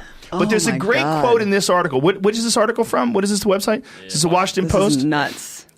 There's a great quote in this article that sort of highlights how fucking preposterous this all is. I don't think it's the Washington These Post. people are one. such babies. But it's Good God. But I don't think it's that. What I really think is that they want an enemy. They're happy when something Yeah. happens. And even though Yeti's explained, no, their whole fucking business is hunters and fishermen Right. and anglers. Right. They're not anti-NRA. They're definitely not anti-Second Amendment. Like, fucking relax. So even after they put out that statement, the NRA doubled down and released another statement. You made a big mistake, and now you're paying for it. Woo! Let's blow up some more. Blow them up, kids. I really think we have a real problem, and especially there's a real problem in that regard because they need to understand. Everybody need to understand that we should all, anybody that supports any outdoor activities has to understand that the conflict, if you have any internal conflict against each other, but the thing about hunters and fishermen, all these people, what their real opposition is animal rights activists and radical animal liberation organization type people. That's the real enemy. The enemy isn't Yeti Coolers who makes their business selling shit to hunters and fishermen and anglers. These people are crazy. So this conflict just shows to me, people are just looking for a fight. Right. Right. You know how long it takes to get all that fucking explosive shit and put it in a cooler? This has just happened. And these guys, we're ready. We got the explosives. What they say about Yeti? Get down with the explosives, kid. Put it in the field. Let's get the camera ready. We got to put this up on Facebook. I need to get some likes. And they're boom, and they're blowing up these fucking $300, $500 coolers. They're Good. crazy. Buy them up. Yeah, but now this also is really fascinating. Yeah, I'll send this to you, Jamie, because I sent it to Unbelievable. my friend Ben O'Brien, who's freaking out about this because Ben is he's an executive at Yeti, my buddy Ben, and I sent him this thing where all these other cooler companies are freaking out and jumping in and saying we're all sick. It's on Deadspin. Here, Jamie, I'll send it to you right now.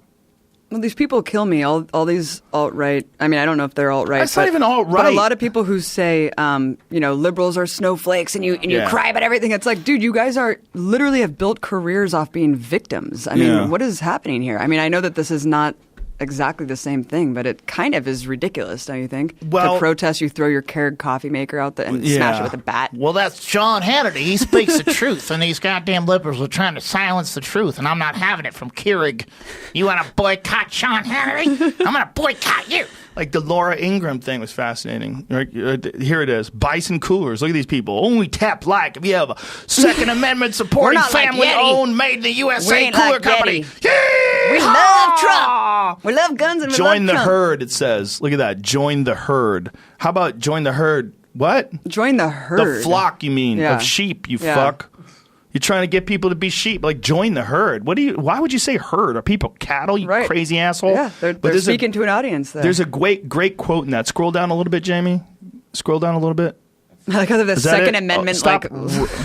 So here it is. Scroll Little down. YouTube Scroll video. down so I could read that bottom text. It says, so here we find ourselves in the midst of a dumb as rocks arm race between essentially indistinguishable cooler brands, all trying to declare their undying devotion to guns more fervently than their rivals. The whole shit is exactly as stupid as it seems. And amid the fog of marketing bullshit and bad faith NRA posturing, there's one truth that none of this mess can obscure.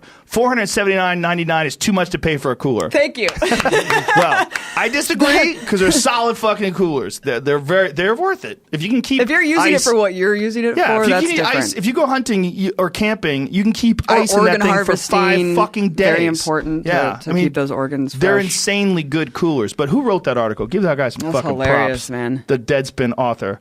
Patrick Redford. God Props. bless you, Patrick. Props, for that dumb Patrick. as rocks quote. It's fucking so stupid. They're blowing up coolers. This is what our discourse has become. Yeah. It's like mass hallucinations on both sides of the political aisle. You're either a Russian bot or troll, or Yeah. everything's fake news Right. and it's all QAnon, Or like you're a this rabbit hole, libtard. or you're a libtard or a snowflake. It's Let's talk about that other thing. the QAnon thing. No, the guy who blew up, or the guy who ran over those people. Yeah, yeah, That yeah. is, what is the new word? Ansel? What is the word? Insole. It's Insole? involuntary celibate. Yeah.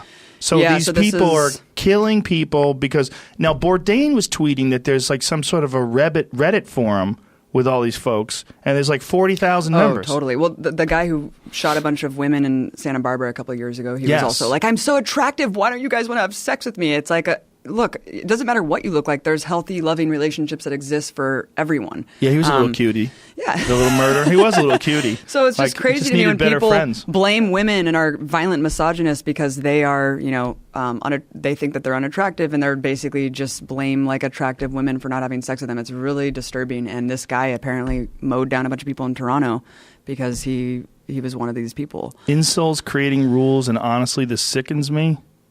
What? So this is the This the is the whole Reddit. page. Oh, God, Incel don't go down tears, this 70,000. rabbit hole. 70,000. 70,000 now, but I think it was 40,000 yesterday. So there's like a bunch of goofballs that just signed up just to read, see what the fuck's going on over there. Oh, no. Because people are freaking out. But the idea, okay, here it is. Incel Tears is a place for folks to submit screenshots, not direct links, of crazy stuff posted by self-describing incels. okay. Oh, okay. So it's making So this fun is of them. this is the mocking one. yeah. There's another one though. There's another one that Bourdain was quoting. Look, it's fucking disturbing. hard out there for a pimp. I get it, but don't take a truck and run over a bunch of civilians because you can't get laid. Just should there be classes that teach people how to be nice so people like them? It's nuts, man. Like, there's those pickup artist type guys who do like seminars on how to pick people up. Shouldn't there be like, hey, this is how to be a nice person, right? Like, this is how you want. You want a girlfriend? Oh, okay. Well, you got to be someone that people want to be with. Like, yeah, exactly. How do you do that? Exactly. Well, some people don't know how to do it. Some people are just socially fucked up, and they live on Reddit. They don't leave their basement, and this is what comes out of it. It's really unfortunate. They need to interact with normal people in society and realize that there's someone for everyone. I mean, not really though. There could be. Maybe there are, right? You got to find out incel women. There's no incel women. Women can always get laid, right? There's no such thing. Something tells me there's no incel women. Well, I know that. Yeah. But I mean, did you hear about this term before? I did not know about this term before. No. How many of these terms are out there that we don't know about that are going to blow up in our face? Yeah. Right.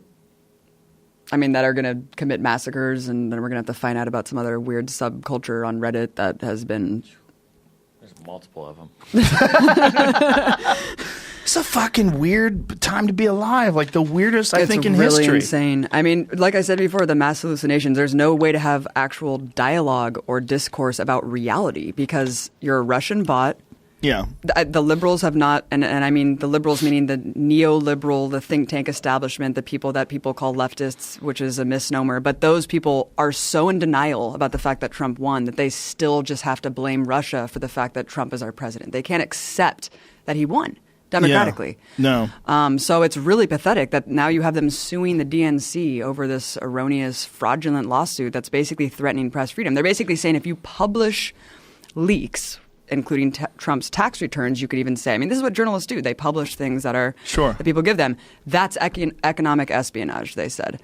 So this has profound implications for press freedom, and it's incredible how desperate they are. They're slapping a lawsuit on Julian Assange, who's still arbitrarily detained in an embassy. Didn't they cut off his internet? Yeah, they cut off his internet. So how's he get online? He is not online. They basically are trying to force him out at this point. And if they force him out, they're just going to jail him on trumped-up charges because they're trying to get him on this sex charge. But hasn't that sex charge been dropped? It was dropped. There's a lot of weird things about it initially. I don't know. All I know is that Assange, they basically said that they could not promise that he won't be extradited to the U.S., which means they will extradite him to the U.S. And we've already had Pompeo, who's the psychotic Koch brothers shill who just got appointed, said he wants to basically see Julian Assange go down. I mean, he had harsh words for Julian Assange. So even though Trump talks out of both sides of his mouth on the campaign, he was like, I love WikiLeaks. He is going to prosecute him, probably to save his own ass and to pretend like he, Did he say, I love WikiLeaks? He actually did, yeah, during the campaign. He was Isn't Julian Assange banging Pamela Anderson?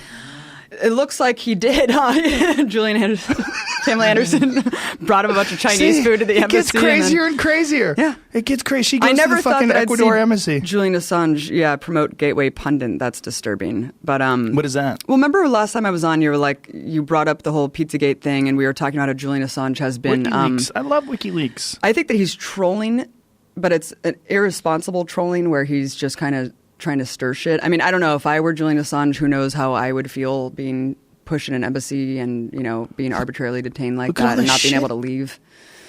Look at all the shit he wrote. Oh, he must be going crazy. I mean, Julian Assange literally must be going crazy. Right. I mean, and especially without the internet was really what was saving him. So now that Lenin Moreno and look at all these quotes. Yeah, this just came out. Trump said, WikiLeaks. I love WikiLeaks. I love WikiLeaks. And then again he says, I love you. October 2016, the WikiLeaks stuff is unbelievable.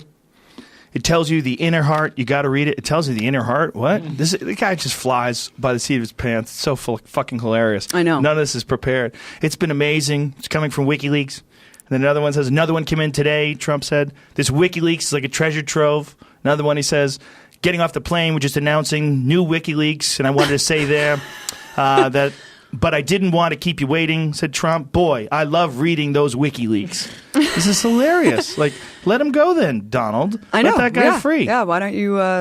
pardon him. Yeah, pardon his ass. Yeah, well, why wouldn't he? Like, I don't understand why he wouldn't. Because he's a bullshitter. He's a con artist, and he's tricked everyone into thinking that he's this somehow anti-deep state, anti-establishment guy, and he's not. And Julian Assange, if he pardons him, then that's his undoing. I think if anything, he'll prosecute him. Where's that girl that accused him of was surprise sex? That's what she accused him of. Like, they had sex with a condom, and in the middle of the night, he had sex with her with no condom. Without a condom. And in Sweden, snuck it in. And in Sweden, it's I think they called it surprise sex. Is that a new term? Just like insult. I think that's what they called it. Sex. But I mean, how the fuck is that guy going to get exported to the United States because of that? How's he going to get deported? Sex by surprise. Oh, sex by surprise. Well, Pamela Anderson's the next honeypot. They need editors because they should cut out a couple of words there. Yeah, it's insane. And meanwhile, while Trump is this like internet troll, and he definitely is an internet troll, meanwhile, the evangelicals are taking the fuck over. All these Fifth Circuit court judges that Trump has appointed, they're all like from the 1600s. The mentality is like 500 years old. Like Sessions scares the shit out of me dude, too. Sessions, DeVos, Pence, Pompeo. It talks about the rapture all the time. Oh, the rapture. When is it coming? Does he have an idea? I don't know, man, but they're all doing a self-fulfilling prophecy with Bolton at the helm. I mean, Jesus Christ, with Bolton and Giuliani and Nikki Haley and What is Pompeo. Giuliani going to do? He's going to fix it? He's going to come in and fix it? He's another deep state outsider. This motherfucker. What is he supposed to do? I don't know. He's supposed to end the Mueller probe, and Mueller's like, yeah, I'll get right on that. The Bolton shit's so nuts though, because it's like, dude, these people were way too crazy to even be taken seriously during the Bush administration. I mean, they were the most psychotic outliers of the Islamophobic neocon wings, where John Bolton's writing op-eds saying why we need to attack North Korea first. Why we need to bomb Iran, bomb Iran. So Giuliani meets with Mueller, tries look to at him. determine if he has an open mind. Yeah, another headline I just saw says he's meeting with Mueller to negotiate an interview with Trump. Ah, do you remember when? That's it. So he's like the middleman. Remember when Giuliani was rocking the comb over? You think he talked to Donald? Go, Donald, just shave it. Look at me. Look at me. Donald. Look at me, Donald. I'm free. Those silkworms, I'm free. Chinese I'm free. silkworms that make your headpiece. He's got something wacky going on up there. The Taylor Comey man was talking about it. Comey was saying that it appears to all be his. He goes, and I will admit that I gave it a good look.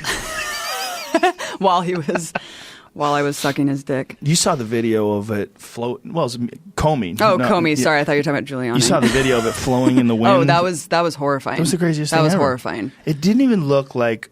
It looked like a demon with a Trump suit on. Yeah, that Here was it is. really. Look at Oh that. God, I that's actually can't. That's almost I actually can't. demonic. Oh God. Like there's like a monster's underneath there. God help us. Like they doll him up. A demon in a Trump suit. Did you see Ivanka Trump holding those vials? Like she was like trying to cure cancer. She's like holding she's these a vials, scientist. like just doing her biology stuff in the lab. Did she do a lot of that? Just testing some samples. Thank God they just let looking the at some first lady. diseases. Yeah. Dude, she fucking hates him so much. It's weird, right? Dude. You see when he tries to hold her hand, Oh. and she like, get away. Get away. That's like, there's a bunch of clips of him like trying to hold hands with her. She's like, nope. There's a bunch from her wearing the wacky white hat. And he's like, come on, hold my hand, hold my hand. Nope, not gonna do it. People are watching. dude. You gotta hold my hand. People are watching. Nope, not gonna do it. It's so strange. It's like That's I like want- when look at Anderson this. Cooper was like, "Did you want to have sex Here, with Trump?" And here's she the was like, thing. "No, of course I didn't." Oh man. Oh no. Look she at hates this. him so I touch your hand. I touch your hand. There it is. That's my pinky. I'm trying to get your hand, but he got it. Eventually, he got it. She's he like, got "Oh it. shit." He got it. Did you see him? Look at him and Macron. Poor girl. Oh my god. But you know She what's looks like interesting? she's- People yeah. are really admiring her because of her composure through all this. Because she's not freaking She out just and looks going like a crazy. statue. Well, she's just kind of keeping it together through all this. I mean, it's got to be hard. Yeah, it Being is. the I mean, fucking president after this guy, like the scrutiny that he's been under, and whether he deserves it or not. I'm not saying he doesn't, but who the fuck would want that microscope up your ass? Yeah. Who would want that? I think it's an arrangement, just like him and Stormy Daniels, that she him- wanted a him job and in the that. apprenticeship. Yeah, for Or, sure. But what I'm yeah, saying is, like, how are we going to get another president? Like, they're gonna. Do you know what the fuck they're gonna? They're gonna look up Kanye's ass with a microscope, and he's gonna go crazy again. He's gonna freak out and go to some insane asylum. Like, he doesn't understand that. Did He's you see- saying, he tweeted, he was like, "Does this look like the sunken place?" And it's just like his giant corridor in his house, and it's like, I don't know, dude. I think The you're like, sunken place? oh, because from Get Out, because everyone's like, dude, you're in the sunken place, you know, and Get Out when he sinks down to the sunken place, but he's like doubling down, and he's like, does this look like the sunken place? And it's so like he's showing his baller house, mansion, his baller house in Hidden Hills. just like, have you seen what is it, Mayweather? Is that the guy's name? Yeah, His Floyd. his Instagram is unbelievable, dude. Oh, it's great. It's Dude, all it's money and hilarious. bitches. He's all like wearing costumes and shit. He's like, I'm the Joker, and it's like, dude, it's not even Halloween. What are you doing? I'm having fun. I got He's having $400 fucking- million in the bank. He's just running around Let with him live diamonds his on. life before traumatic brain injury. No, just joking. He doesn't even have brain injury. What's fascinating about him, He whips ass. So he's such a good domestic. Whoa, look at that. He's such a good defensive fighter. This is just counting his This is Floyd, the breadwinner. It says he's just sitting there counting. Dude, there's a hilarious photo of him like sitting in the middle of just this huge empty room, and he's just like, I don't even know. His Find the captions are Kanye photo. Hysterical, dude. Kanye's a trip. He really is a trip, and he's whether he means to be or not, he's a master at getting people to pay attention to him. Whether this is just because he's so wacky that everybody's paying attention to him, or whether it's a real calculated sort of maneuver to act outrageous and act like he's out of control. But boy, is he fucking good at it. Here it is. Look at him. It's like, dude, do you even have any furniture? There's like a bench at the end of this weird ass hall. Do this look like the sunken place? Cry left. And he's crying, laughing. No, it looks sucks. like this looks like a table. It kind of looks and you like got some shit, chairs. man. You don't really have good style. What the fuck? Well, he's got a white torso in the background. Scroll up again. But what is Wow. that torso in the background? What's that? That's- Kim's like, actually, can we just get that out of here? The waist is too thick. Yeah. Can you give this thing lipo? A bigger ass. Give it a bigger ass. So strange. Here's This my is- corridor. It's Look like, at what my is this, corridor. a parking lot? Like Look a at parking this garage? Like, what is this? long This is ass so open weird. space with white walls. Suck it. Does this look like the sunken place? Ha ha ha ha. Wow, fantastic. Babe, we had a rule not to This show our is home on so social weird, media. man. So, can we now allow KUWK, Keeping Up with the Kardashians, filming in the home? This is so LOL. so Are weird. they're communicating only through tweets. This is fascinating. She's like, come home and take care of Yeah. the kids. They've been waiting. no, I'm out here being a motherfucking genius. Wow. Poor Babe. I'm out here blowing minds. Do you like Yeah. how Trump is so desperate for attention that he was like, cool, Kanye, thank you. Yeah. He's like, just I love you. I he's love like, you, Kanye. Thank you, Kanye. Yeah. I was talking about how I wanted Kanye, or not Kanye, I wanted to meet with Trump to see if I could talk him into actually fighting Joe Biden. It's like, you're a businessman. I would you pay want to make see money? that. I'd be like, you're the best at everything. You'd be the best at fighting. Hey, we're in a reality star culture. Yeah. Why not? Well, Why do you not know how much bet money on he- fights? first of all- It'd be awesome. Joe Biden's on death's door. All he has to do is have a stiff jab, and Joe Biden's Right. going down. He's fucked. You know, he could. Trump really could win. Just take his just ramp headpiece up off, the diet pills. choke him with the Yeah. hairpiece. You can't. That hairpiece is fragile. You can't. So, dude, last time I was on, I was just about to go to Venezuela, and that was insane. I went and embedded myself in the protests there. Holy shit, is the media lying about that too? And then What are they lying about? They're, Vice is on the ground acting like badasses. They're embedding themselves in the protests and being like, look at these fucking awesome dudes. It was basically fascist mobs tried to lynch us, and we got chased out of the country, and then our colleague got shot because we dared to tell that the death toll that we kept hearing in the mainstream media, that Maduro's mowing down all these protesters. We found out that the majority of the deaths were actually caused by the protesters, like either shooting people, lynching people alive, burning them alive, or doing these giant road blockades where they would light giant flaming piles of trash and people would be, flying off the freeway or getting in accidents and shit. And so once we just reported those facts, then this lynch mob came after us. It was very, very scary. And look, I mean, the media is lying about the popular support that Maduro's government has. There was massive pro-government rallies there, and the country's pretty divided, where it just depends on who you talk to. So what is Vice doing over there? I mean, Vice is an imperial arm. Everyone should check out my brother's documentary called Vice is an imperial arm? Oh, dude, Of who? 100% of the U.S. government.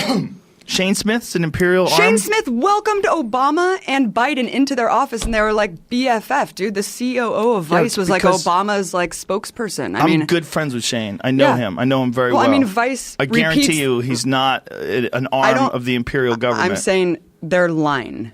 They're lying. They're lying. Okay. The line, not The- lying. oh, the line. Because The they line. look. I think Obama and Biden are war criminals. So I don't think it's cool as a journalist to not challenge power. And so when you invite these people into your office and are really buddy buddy with them, I'm offended by that. You're such a radical lefty. I love it. I mean, it's true. I think Obama and Biden are war criminals. Even other lefties, Abso-fucking-lutely. everybody's like, even the lefties, like, what the? Absolutely, Who's this Drone chick? King, babe.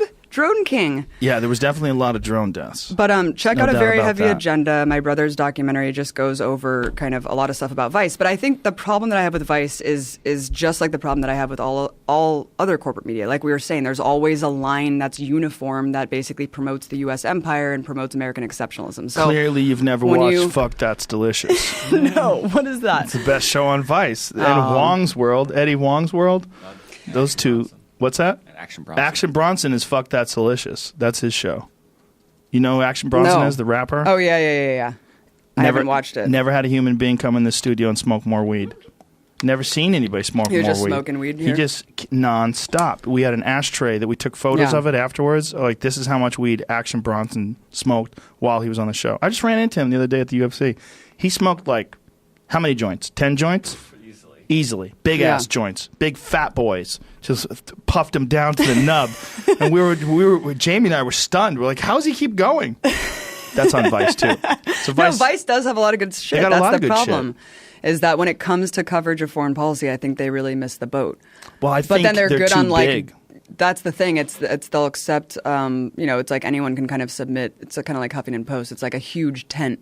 I think they have a hard time filtering everything out. I think they've gotten, they were this radical sort of like upstart where people hadn't heard of them before and they were doing this wild shit and they had some really cool videos like the Guide to Travel, and they did that thing where they went to Liberia and Yeah. they met with General Butt Naked and he's explaining about eating children and That was cutting their insane. hearts. Fucking insane. So that was all Shane. I mean, Shane did a lot of that stuff. That was that's the all, early days. That's all great, but that's I appreciate that kind of style of journalism, but I feel like what's missing is the context behind it. Like, just Vice will go to like India and be like, "Fuck, this is fucking nuts," and you're like, "Well, why is there this massive disparity in Right. equality and stuff?" So it's a different style of journalism, but I do think that they really missed the boat on Venezuela, Russia, and Ukraine, and some other things when it comes to covering global conflicts because. That's just the problem with a lot of journalism and corporate media in general is that you're towing a line because you're an American. Just like we were talking about Israelis. I mean, you have preconceived notions, you have your own bias, you have your own ethnocentric lens about world issues. So it bleeds over into those conflicts. And unless you're like an internationalist, can you see the world from a different lens? But when I was on the ground in Venezuela, I was like, this is not what we're seeing. So what do you think is happening in Venezuela? So there's a lot of things happening, but the thing that the U.S. government wants to obfuscate, and that's why you see Venezuela continues to come up all the time as another country that needs to be taken out and helped by U.S. interests, right? Because they haven't bowed down to U.S. economic hegemony. It's very simple. So what is- Maduro has popular support. Maduro has a mass movement behind him. The Chavista movement is alive and well. And that's undeniable. It doesn't So matter if you what's the- hate him or love him. But what is the narrative? Like, what are we being told? The narrative is that he's a totalitarian dictator who has seized all of power and that there's zero democracy and that everyone wants him gone and that the protesters, he keeps mowing down and executing them whenever they come to the You're saying streets. that's not true. 100% bullshit. Huh. I think you see the same thing. All these countries, you see the same thing, whether it be Cuba, Venezuela, Syria. I have a lot of questions about the Syria shit that we're seeing. There's a lot of people that have questions about the Syria yeah. shit. And they don't believe the gas attacks. There's a lot of people that don't think that actually happened. It makes no tactical sense for Assad to do that when he was winning the war and was taking back the remaining territory. Isn't it also, didn't we let them know that we were going to bomb them? And I don't think anybody got killed, right? We don't know. I mean, that's the thing is there's multiple journalists who have gone to the site of the hospital and there's very contradictory narratives. So we don't know until the chemical weapons inspectors go and do their investigation. But what I find odd is just the, again, uniformity with putting out these fucking narratives by the same people who sold us Iraq. Do you remember when Obama wanted to bomb Syria and everybody's like, fuck you. Yeah. And then it just went away? Remember? He had the big press conference. He staved off a lot, and unfortunately, the white helmets over there are kind of an arm of the U.S. government too. We've been funding them with $200 million on USAID. I mean, all of these groups on the ground. It's like whether you're Obama and you use more covert means through USAID and more like drone warfare, or you're the Trump John Bolton type, where you're like, let's fucking preemptively bomb them and kill their families and torture their families. I mean. It's two sides of the same coin.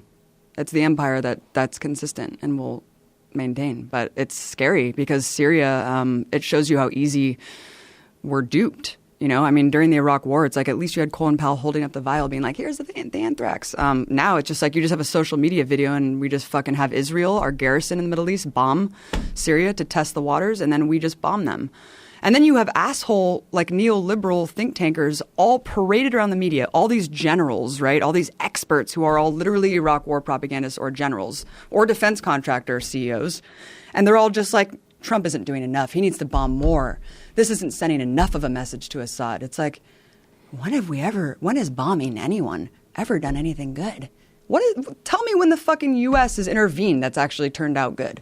So don't sell this bullshit humanitarianism. It's just nuts that we just keep falling for it. And people are like, well, what are we supposed to do? Fucking don't do anything. Don't do anything. And I know that people are like, oh, you know, isolationism is bad. Look, the U.S. empire's horrific and the largest threat to humanity. The world's biggest polluter, exempt from climate treaties, all the shit you never see on the mainstream media. Why? Because it's owned by oil corporations and defense contractors. That's why you see ads for Boeing and Raytheon. Like, we're not looking to buy a tank when we watch the news. That's just their overlords controlling the narrative. They know the limitations of the debate. They know the parameters and the framing that they're allowed to work within. They can't even talk about the U.S. as an empire, the world's biggest empire the world's ever seen. Isn't it fascinating the difference between what you hear from internet commentators who are free of networks and producers and executives that are telling them what to do and sponsors and the version that you're getting on television? The version that you're getting on television on CNN or on any of these major mainstream news networks, you're getting a very watered down, very homogenized and pasteurized narrative. Absolutely. Absolutely. Because I think that's why I do the show, The Empire Files, and Media Roots Radio with my brother, Robbie Martin, at Fluorescent Gray on Twitter. But I do the show with my partner, Mike Preisner, because we want to retell these narratives that have been lost. History's always been written by the victors. All of the shit that we're seeing around the world needs to be analyzed within the lens of the U.S. being the largest empire that siphons all the fucking money in the world for military expenses. I mean, every issue, domestic and internationally. Well, let me it's ask all you shaped. this. You're out there doing this. You're traveling to Palestine. You're traveling to Venezuela. You're doing all this stuff. You're writing all these things. You're doing all these videos. Does this ever get too much for you? Does this ever, like, overrun your brain? Does this ever freak you out that none of this is getting any better and in fact some of it's getting worse? I mean, it is depressing to, like I was saying, I mean, just the discourse now where I'm called a Russian stooge and I was like, look, I guess once a Putin puppet, always a Putin puppet. Doesn't matter if I left RT 3 years ago. I told you before. Well, they were trying to fucking ship you off to Crimea. Because, yeah. Get your boots on the ground, young lady. Go check out the war zone. And then the intelligence report that came out as the definitive proof of Russian hacking basically said my show that had ended 2 years prior was part of the reason why Trump won. So you have all this desperation to try to dilute the narrative and call everyone a Russian troll. But yeah, it's depressing as hell, Joe, because I feel like the sanity is fucking lost and I can't actually have conversations with people and talk about reality. Because either you're a Trump bootlicker who thinks everything's fake news and you think QAnon is gonna fucking expose the pedophiles across the country, or you think I'm a Russian troll because I'm saying something that goes against the grain. It's really disturbing. We're living in a really, really disturbing time. I think there's too much information, too. I think that's part of the problem. I think part of the problem is the narrative gets so diluted. It's toxified and there's so much shit to think about. Because, there are pedophiles out there. I mean, whenever someone does get exposed and some pedophile ring gets broken up, you go, oh, that's real? Well, I didn't even think it was real because these people are so fucking stupid and some of the shit that they believe is so dumb. A lot of them are the same people that are chemtrail people or flat earth people. There's like so much of the same shit coming out of these people that when you find out that there is a group of people that are pedophiles that really have been involved in human trafficking or child slavery, which is a real thing. I mean, this is something that's almost like been talked about by so many wacky people that people don't believe it until you read like the story about Jimmy Savile. Is that how you say his name? Is? The guy in England. You're like, wait a minute, what? Mm-hmm. How long did this go on for? Or Sandusky or any of these other. You go, oh my god, this is real. Like the gymnast team. Yes, that guy. How many gymnasts were molested? Like 100? More. I think it was more than 100. Insane. Right. This is modern times. This is real. Like it's almost like when you hear about someone like that, you're like, that's not even possible. How could that happen? And then you go, wait a minute. Now he's in jail. No, it's true. Mm-hmm. And all these poor gymnasts are coming out and saying this guy was molesting me when I was 9 and 11, and it's fucked. But that stuff gets lost in the shuffle because there's so much noise. There's so much information, and there's too many things to pay attention. You're telling me about Venezuela. You're telling me about Palestine. Just those two things are bouncing back and forth in my head. And then, fuck, what about Stormy Daniels? Oh, and then there's another gal. There's another gal he paid off. Oh, Michael Cohen's pleading the fifth. Shit. I know. What's going How to do you happen? even write jokes? Like, it's like just happening so quickly. I mean, I was also in Colombia on the front lines of the drug war that people should check out on the Empire Files too, and that shit's nuts too. Do you know what I saw that was great? What? That fucking Tom Cruise movie. That What Tom American Cruise movie? Made in America, whatever it is. American Made. The movie about Barry Seals, who's a CIA drug runner. Wait, is this older? No. It just happened like a year ago. No, I did not hear about this. Barry Seals is the guy who was dropping off the drugs that they would get from the Colombian cartel, and he would drop them off in Mena, Arkansas. Do you know that story? It's No, a fascinating but story. It was exposed because two kids were there when the drugs got dropped off, and they were murdered, and their bodies were put on train tracks. The trains ran over their bodies. The cops said these kids were high and they fell asleep on the train tracks. Their parents did an independent autopsy, found out that there's stab wounds in the kids. So then the parents brought this information to light. Everything unfolds. They find out that there's this gigantic drug ring that was supported by Bill Clinton. This is a big part of the movie, was that this Barry Seal guy gets arrested with millions of dollars in cash and coke, and Bill Clinton calls up the prosecutor and makes him walk. That's real. That really did happen. This was all in Mena, Arkansas, when Bill Clinton was the governor of Arkansas, then goes on to be the president. But this guy was bringing in drugs from Colombia and from South America at the behest of the CIA, and it's a big part of the film. Now, how much of the film is bullshit and how much of it is real, we don't know. Well, I can tell there's you, so much at the drama. border of Colombia, I fucking walked across. There's like it is ridiculous how open that shit is. How porous? Very porous. The border is very I'm porous. sure. But now Colombia's a different animal. I mean, I'm sure they're still growing coke there, but it's not what it used to be. I mean, Right, 'cause the Bogota Civil used to be War, like very, very dangerous, and now it's not at all. Yeah, the Civil War recently ended, and FARC is now demilitarized. Did you watch Narcos? Did you No, watch should Narcos? I? Is it good? Fuck Really? yeah. It's fucking amazing. The guy who plays Escobar is a fucking saint. I love Emily. Wait, what's her name? Emily. The woman in it. She's awesome. I don't know Anyway, what yeah, her no, name- I she's I awesome definitely too. should check it Everybody's out. awesome. Yeah, It's fucking great. I mean, it is really good. nice. Oh, it's one of those shows where you're like, at the end of it, you're like, ah! Like in season 2, my wife shut it off. She's like, I can't do this. I can't Really? do this anymore. Too many people are dying. Like, You but should this watch- is what really happened. Watch Waco too. It's Oh, I'm scared. dude. It's amazing because everyone remembers Waco vaguely, but wow. You really need to watch it because it retells the story from one of the victims' eyes, and damn, They what we killed did to those fucking people. They massacred When you see them. those tanks blowing fire into the building, Yeah. and they were trying to say that Yeah, didn't yeah, happen, yeah. there's fucking video of it. Right. You can watch the video of the tank lighting these buildings on fire while people are inside of them. Mm-hmm. They were driving over the houses while the people were inside of them.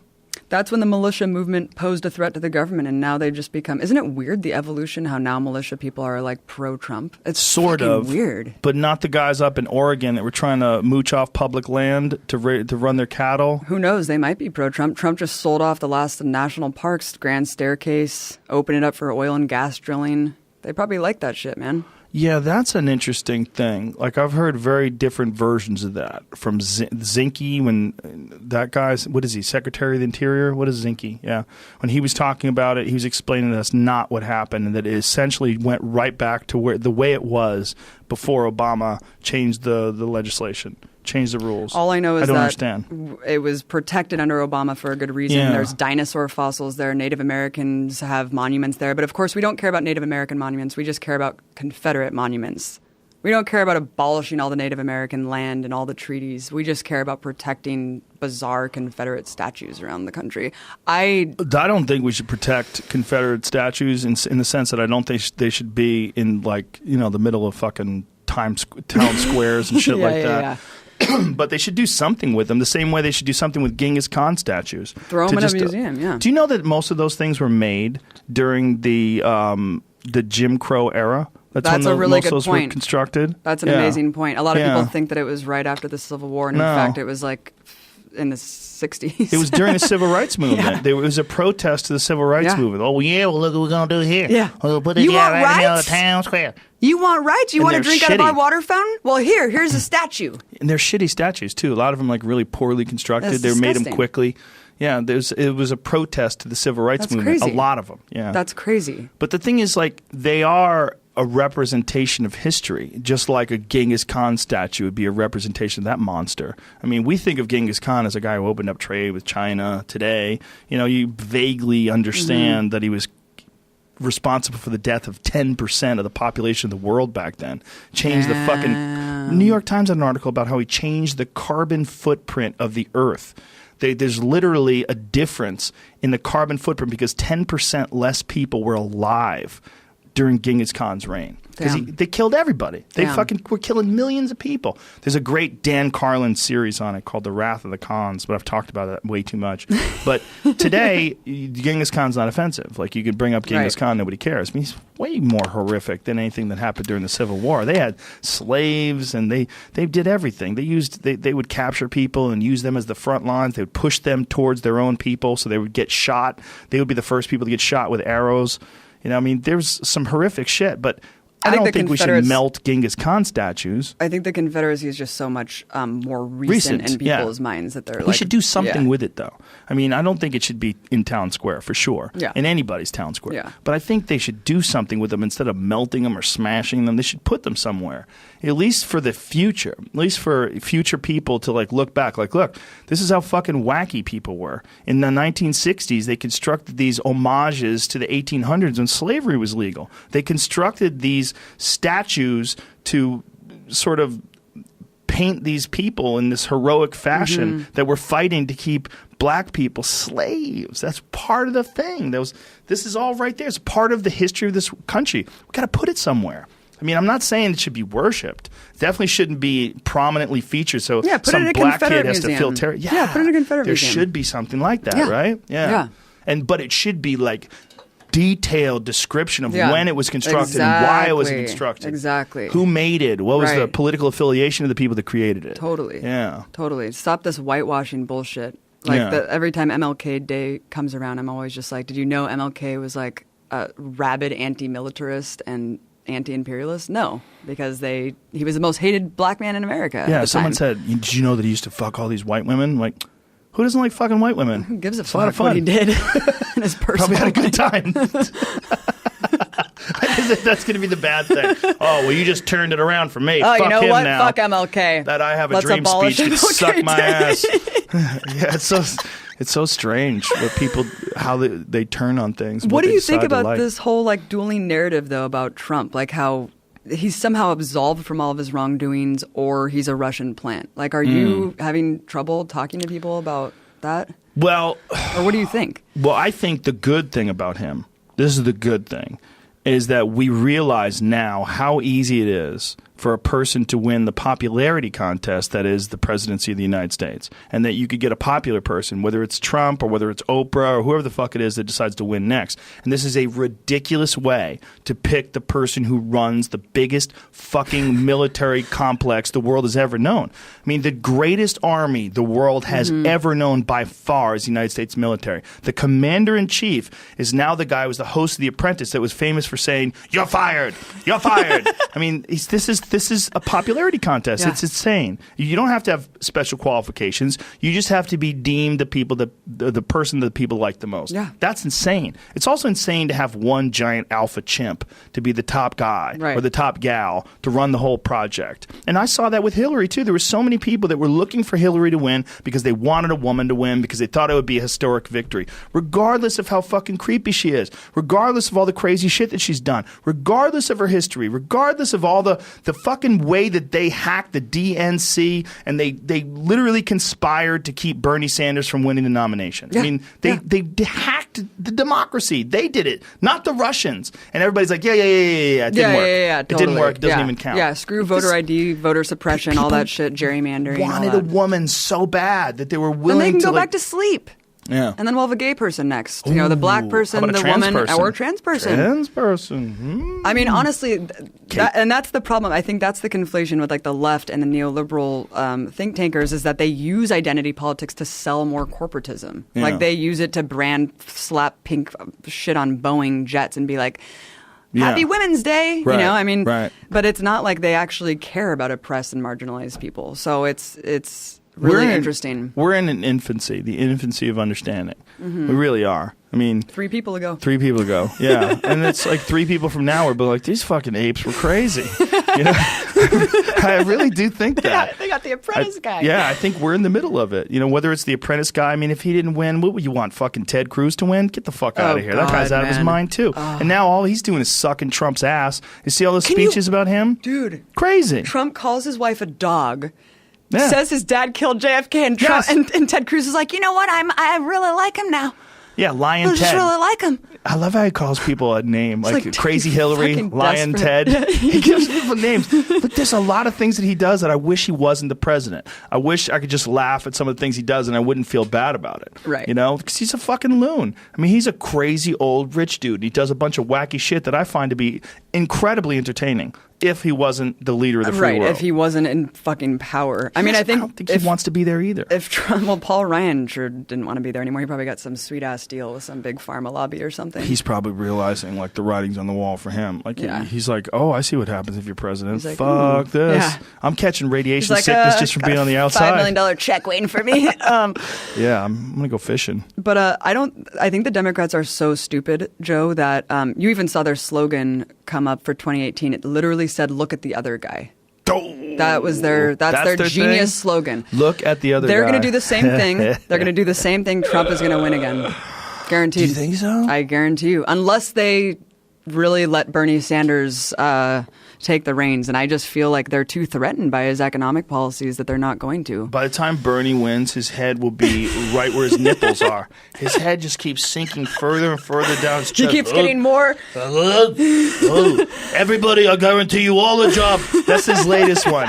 He wants to guarantee a job. Who's going to make these jobs, Bernie? You fuck. You don't know shit. But look you at how- can't say that. You look- can't say you're going to guarantee a job because who's going to make the jobs? You're just going to make up jobs? What are you going to do? Where are you going to get that money? You're going to take it from me and give it to people because you give them a fake job? Yeah. What are you going to do? How can you say I'm going to guarantee every American a job? That is a fucking insane thing to say. Has he said how? No, because here's the thing. What if you just like, I'm on a job, and you just you don't want to do shit. You're lazy. You're a fuck up. Well, I guaranteed everyone a job, so you get a job too. But I got fired. You guaranteed me a job. Here's another job. I don't want to be a liar. Like, what are you going to do? How are you going to give everyone a job? It's literally not possible. That's a fucking insane thing to say. I guarantee a job for everybody. You know what's not insane, though? Saying the other shit that he says. I mean, he's been out on the floor. You have to give him credit for the last 30 years, whether it be Gulf War syndrome, like GMOs. I mean, he's out there He fighting has for been. He's for an people. important Yeah. radical. Yeah. Like, it's important to have people. You have to have like both sides. You have to have radical right, radical left, and let's meet all somewhere in the middle. You know. But if you look at like Europe and other countries, he is considered probably center. Yeah, like probably. you look at Jeremy Corbyn, he is like he's Bernie Sanders on steroids. Where he's Where's he? He's in Britain. Oh. Yeah, yeah, and Well, he's called a Britain's Russian going through their own stooge, shit, too. right? Yeah, dude. But what's crazy about the Hillary sycophants is like you see Neera Tanden and all these assholes who worked for Hillary Clinton's campaign on the fucking eve of Trump bombing Syria. They're like, "Thanks, Susan Sarandon. Thanks a lot. Great job." It's like, oh, I'm sorry, Susan Sarandon made Trump bomb Syria? You dickwads. Susan Sarandon did it. Thanks. Blame her. And it's also like Hillary would have been bombing Syria very quickly. Yeah, she would've called just for a no-fly shown everybody zone. she's got a big dick. I mean, do you remember that? I mean, everybody quickly forgets that Gaddafi shit. You know, when Oh. she was laughing in that Yeah, interview? laughing. We came, we saw, he died. Ha ha ha. Yeah. Like, who are you? What person laughs like that when someone gets killed? Mm-hmm. Even if Bill Cosby, if some woman who Bill Cosby raped showed up outside the courtroom and he was walking down the stairs and she ran up, Leave Harvey Oswald, Jack Ruby style, and shot him right in the chest, I wouldn't laugh. I'd be like, whoa, that's fucking crazy. But I wouldn't be like, she came, she saw, he died. Where's your pills now, faggot? I wouldn't say that. I would be freaking out. I'd be like, wow, that guy just lost his, like, what a crazy life that guy had. That guy's life was like this magical ride of celebrity until he got busted raping people, and then the last years of his life were in a hellacious state of being accused of something, and probably only got a fraction of what he actually did. I mean, how many women out there know that they were raped by him and just said nothing because they don't want to be a part of it, the big public circus? And how many victims are there already? Fuck, it's at least 50. It's at least 50. Yeah. That's insane. I mean, other than Weinstein, is there anyone else that's that much of a serial rapist? See, but the Weinstein thing was like he was forcing them to have sex with him in order to give them roles. Right. And he wasn't drugging them. It's just as creepy in a way, but it's not quite the same thing because Bill Cosby was almost like a monster. Right. Like he would like lure you in. Who knows what like, the fuck he did to you while you were passed out for a day in his house. Yeah, but he's also what he posed at. Like Weinstein was this fat, gross guy. Looked like Shrek personified. Everybody into a knew human. who he was. Everybody knew. Stay the fuck away from him. Don't go up to his room. He's a monster. Yeah, that was the whole thing with that guy. But what Bill Cosby was with this moral voice of Black America. Pick your pants up. Yeah, don't you have those sagging jeans? Using all those bad words. Do you remember what we were talking about before? Do you remember the Eddie Murphy thing where he called up? Eddie Murphy had it in his movie Raw, right? It was in Raw or Delirious. Might have been Delirious. Delirious was so good, fucking so good. But man, he had to call up Richard Pryor. He called up Richard Pryor. See if you can find that. See if you can find that online. Eddie Murphy on Bill Cosby because Richard Pryor talked shit to Bill Cosby about that, right? Yeah, because Bill Cosby wasn't half the fucking comedian that Richard Pryor was, and I'm sure that bothered him. Here, play this. Look at his outfit, damn. A bit of Bill Cosby. Holy fan. shit, he has a good outfit on. Yeah. And chastised me on the phone for being too dirty on stage. And it was real weird because I had never met him, and he just thought he should call me up because he was Bill and tell me that he did about what comedy is all about. And I sat and listened to this man chastise me. And when Bill Cosby chastised you, you forget you grown. You feel like one of the Cosby kids and shit. I ran in the house all excited to talk to Bill and picked up the telephone, and Bill got raw on me. I was like, "Hello, Mr. Cosby," and you hear, "I would like to talk to you about some of the things that you do in your show." Oh my God! Forget how good Eddie Murphy was. Oh my God! Now, I'm going to tell you a story. I would like to tell you a story. I have 5 children. 1, 2, 3, 4, 5 children. I live in Massachusetts with my wife Camille and my 5 children. Now, of the 5 children that we have, there are 4 girls and a boy. The boy's name is Innes. He loves everything you do. Comes home from school the other day with a big smile on his face. And my son looks just like me. He walks through the door looking at me with this big smile.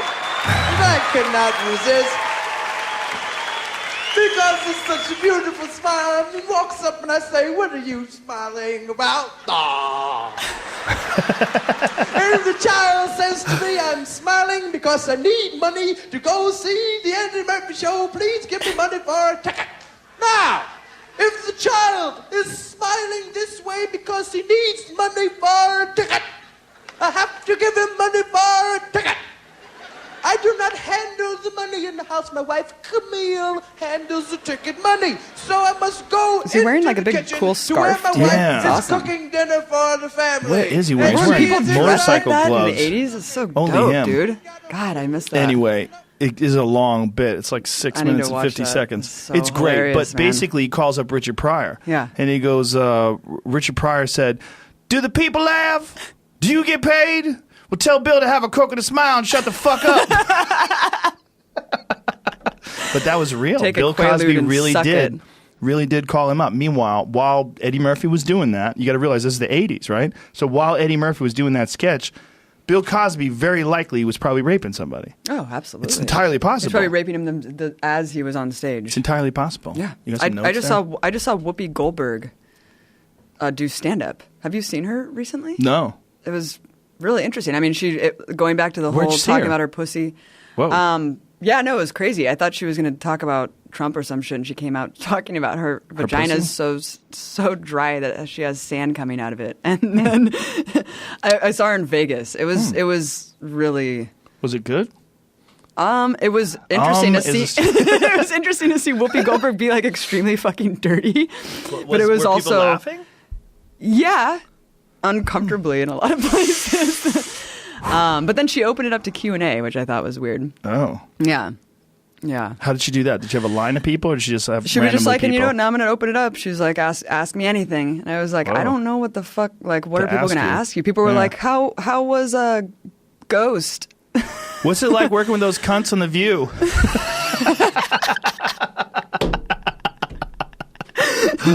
How do you not murder Meghan McCain when you're sitting next to her? Well, No, who was just the joking. one that she used to always get in a Elizabeth fight with? Hasselbeck, Yes. yeah. Whatever happened to that gal?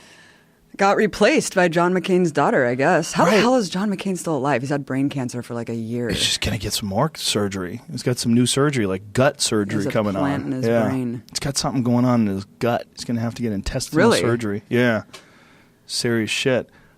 What that Elizabeth Hasselbeck chick? She was like the original Megyn Kelly. Yeah. Like the original hot blonde mean lady. Mhm. You know, the hot blonde mean conservative Yep. lady. That would shut your ass down. There's a fucking market for those. Oh, yeah. Hot blonde mean conservative ladies. A tough market. It's Yep. a good market. Yep. You know, people Again, love that. filling that vacuum. The Tommy Laurens. Yes, they love it.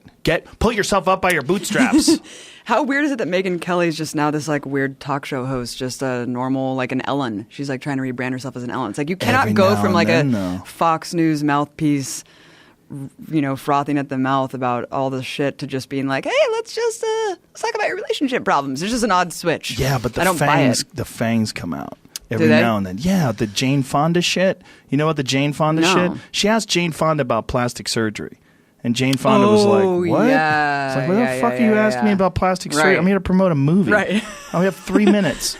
She's You know, like, bitch, what I it- look good. Yeah, but it's Fucking like accept it. she's talked about having plastic surgery. So what? Right. I mean, why? That's but weird. Because she's.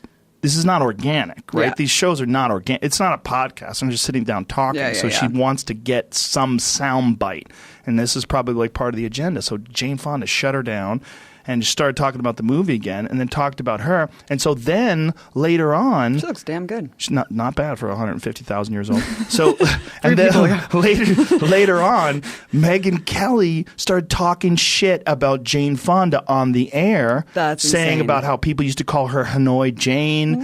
She went back to that. But you could see the fangs come out. You could see that. Remember when she said she alluded to the fact that Trump poisoned her the morning of the debate? I think we talked about that. What? Yeah, well, she got coffee from some weird driver the morning of the debate, and we already know that crazy shit was happening between her and Trump. And she said she got violently ill. She was trying to tell him, I don't drink coffee. And then he was like, no, drink it. It's good. She drank the coffee, got violently ill, and had to like sit next to a puke bucket, almost thinking that she would have to cancel the debate. Basically alluding to the fact that Trump might have poisoned her that day. Come on. I swear on, I don't know. I have never taken Swear. coffee from some strange dude Right. that forced me to drink coffee. Right. Yeah. And I'm not as famous as She's Megyn Kelly. recanted it after he got elected, maybe out of fear. Maybe she was like, oh, shit. If he really did do this, then A lot of people shit their pants once he got elected. You know, scorched earth. I mean, he made a lot of enemies, and a lot of people made enemies with him. it's going to be really interesting to see what happens with all these criminal charges and what's going to happen with Cohen and all these other people, the Yeah. Mueller investigation. It's so strange because it's all just, we're waiting for something to be highly illegal and obvious, and it's not yet. So I'm like, where's the thing? And when the thing Right. comes out and people start going down, they start going to jail. Well, who's going to rat him out? What's going to happen? Who's going to He's get going to pardon him. I mean, that's who's the gonna thing get is that Putin? to impeach him, you have to have a consensus in the Republican majority Congress. So I don't understand how that's going to happen unless he perjures himself, right? The perjury trap like Bill Clinton, unless he says some shit on the stand. But I think that he's smart enough to just say yes, no, I don't know, hopefully. Well, people or are not saying- hopefully. I want him to be fucking impeached. I fucking hate that guy. The people were saying that Trump supporters, Pence, too, but- Republican Trump supporters, are the ones that okayed the Mueller raid on Cohen's office, right? What do you mean? I missed that. Wouldn't the people that raided Mueller's office, right? That Trump supporters Republicans had to give the green light. Oh, everyone in the chain was Republican. Yeah. The judge was appointed by Trump, I believe. Yeah. So this is like there must have been overwhelming evidence. The crazy thing about this is it's almost like Game of Thrones. Like it's playing out so slow and delicious. I know, yeah. It's like a year and a half in. You're like, where's the proof? It's strange. Where is it? It just keeps building, and people keep getting indicted, and people keep getting pulled in, and Cohen just pleaded the fifth, right? Is that what I happened? hope that little pussy Kushner gets indicted for something, man. Have you heard the one speech he gave, and you've never heard from him again because his voice sounds like a little mouse, like I've never heard him Rasputin. talk. There's a good reason for that because he talks like this.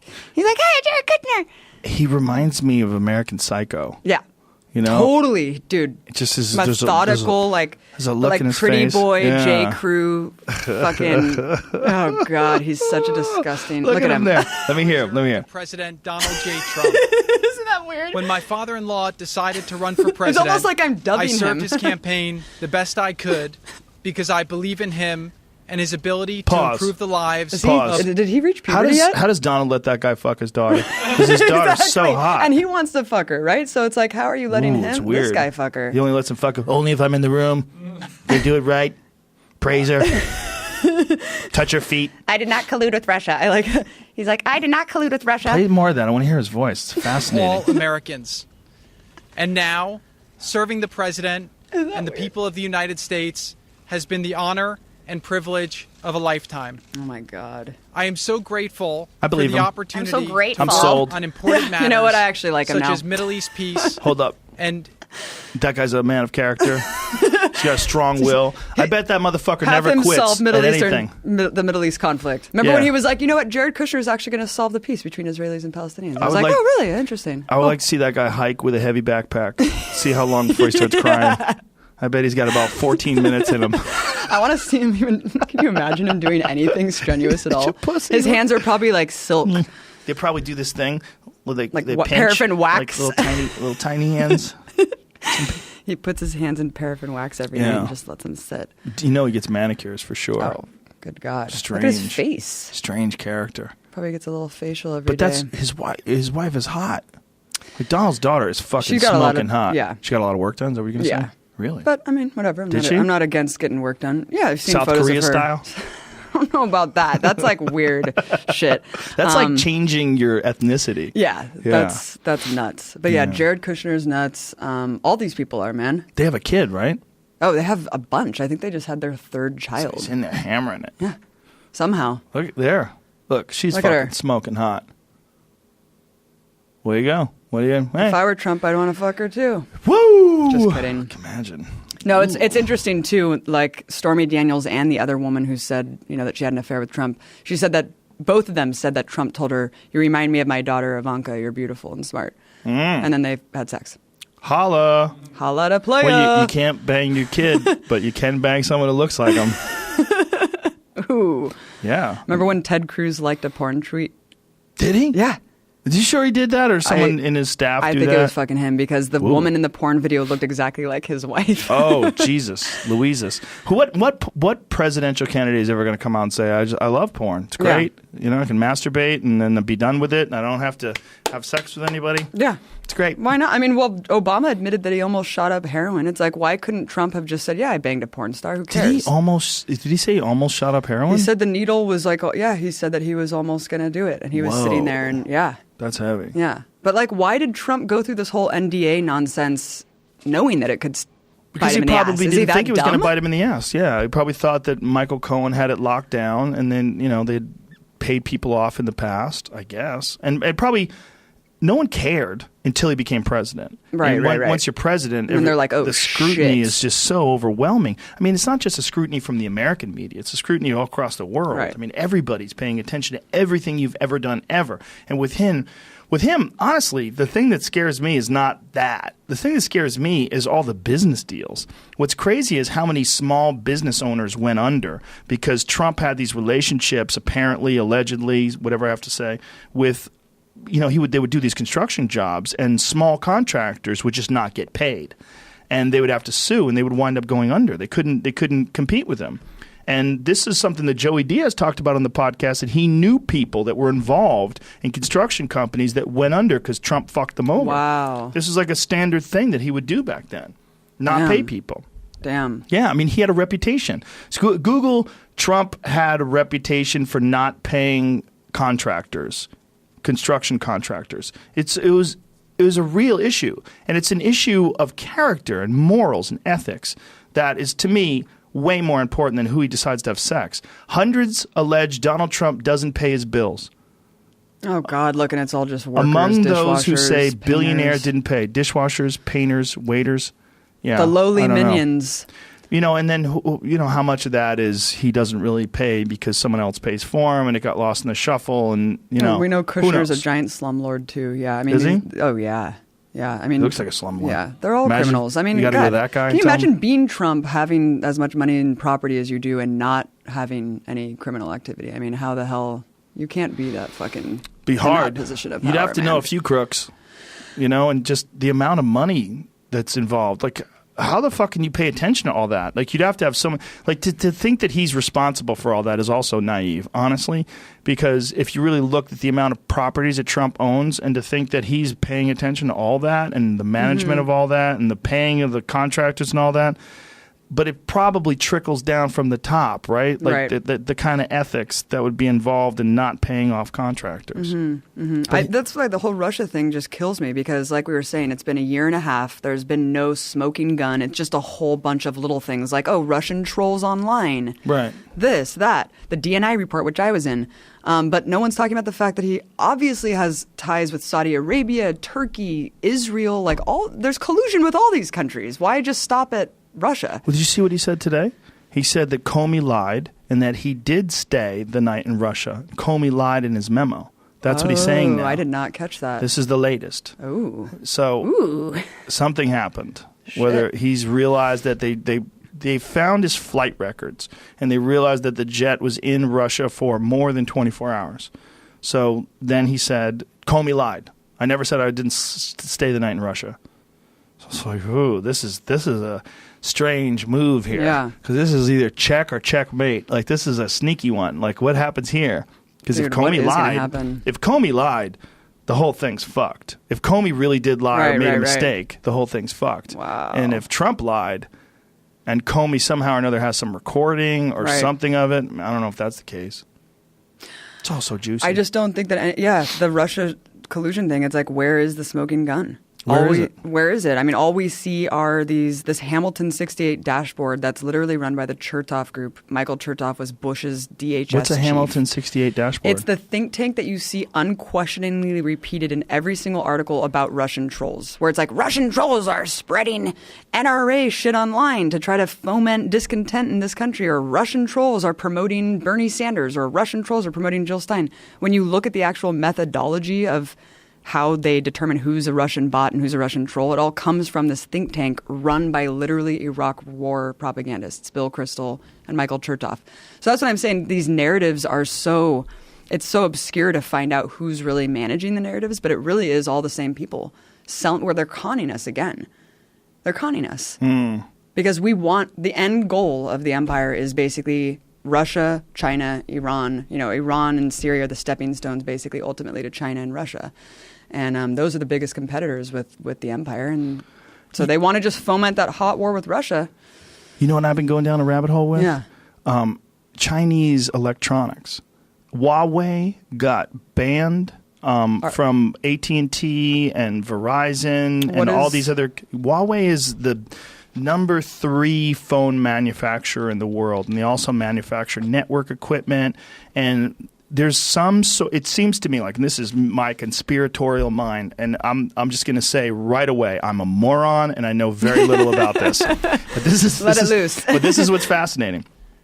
Huawei makes some really good cell phones, like beautiful 40 megapixel camera, excellent design, gorgeous screen, and they were about to be launched in America under AT&T, and then the State Department warned against people buying Huawei phones, saying they're spy devices, and told people to not buy Huawei phones.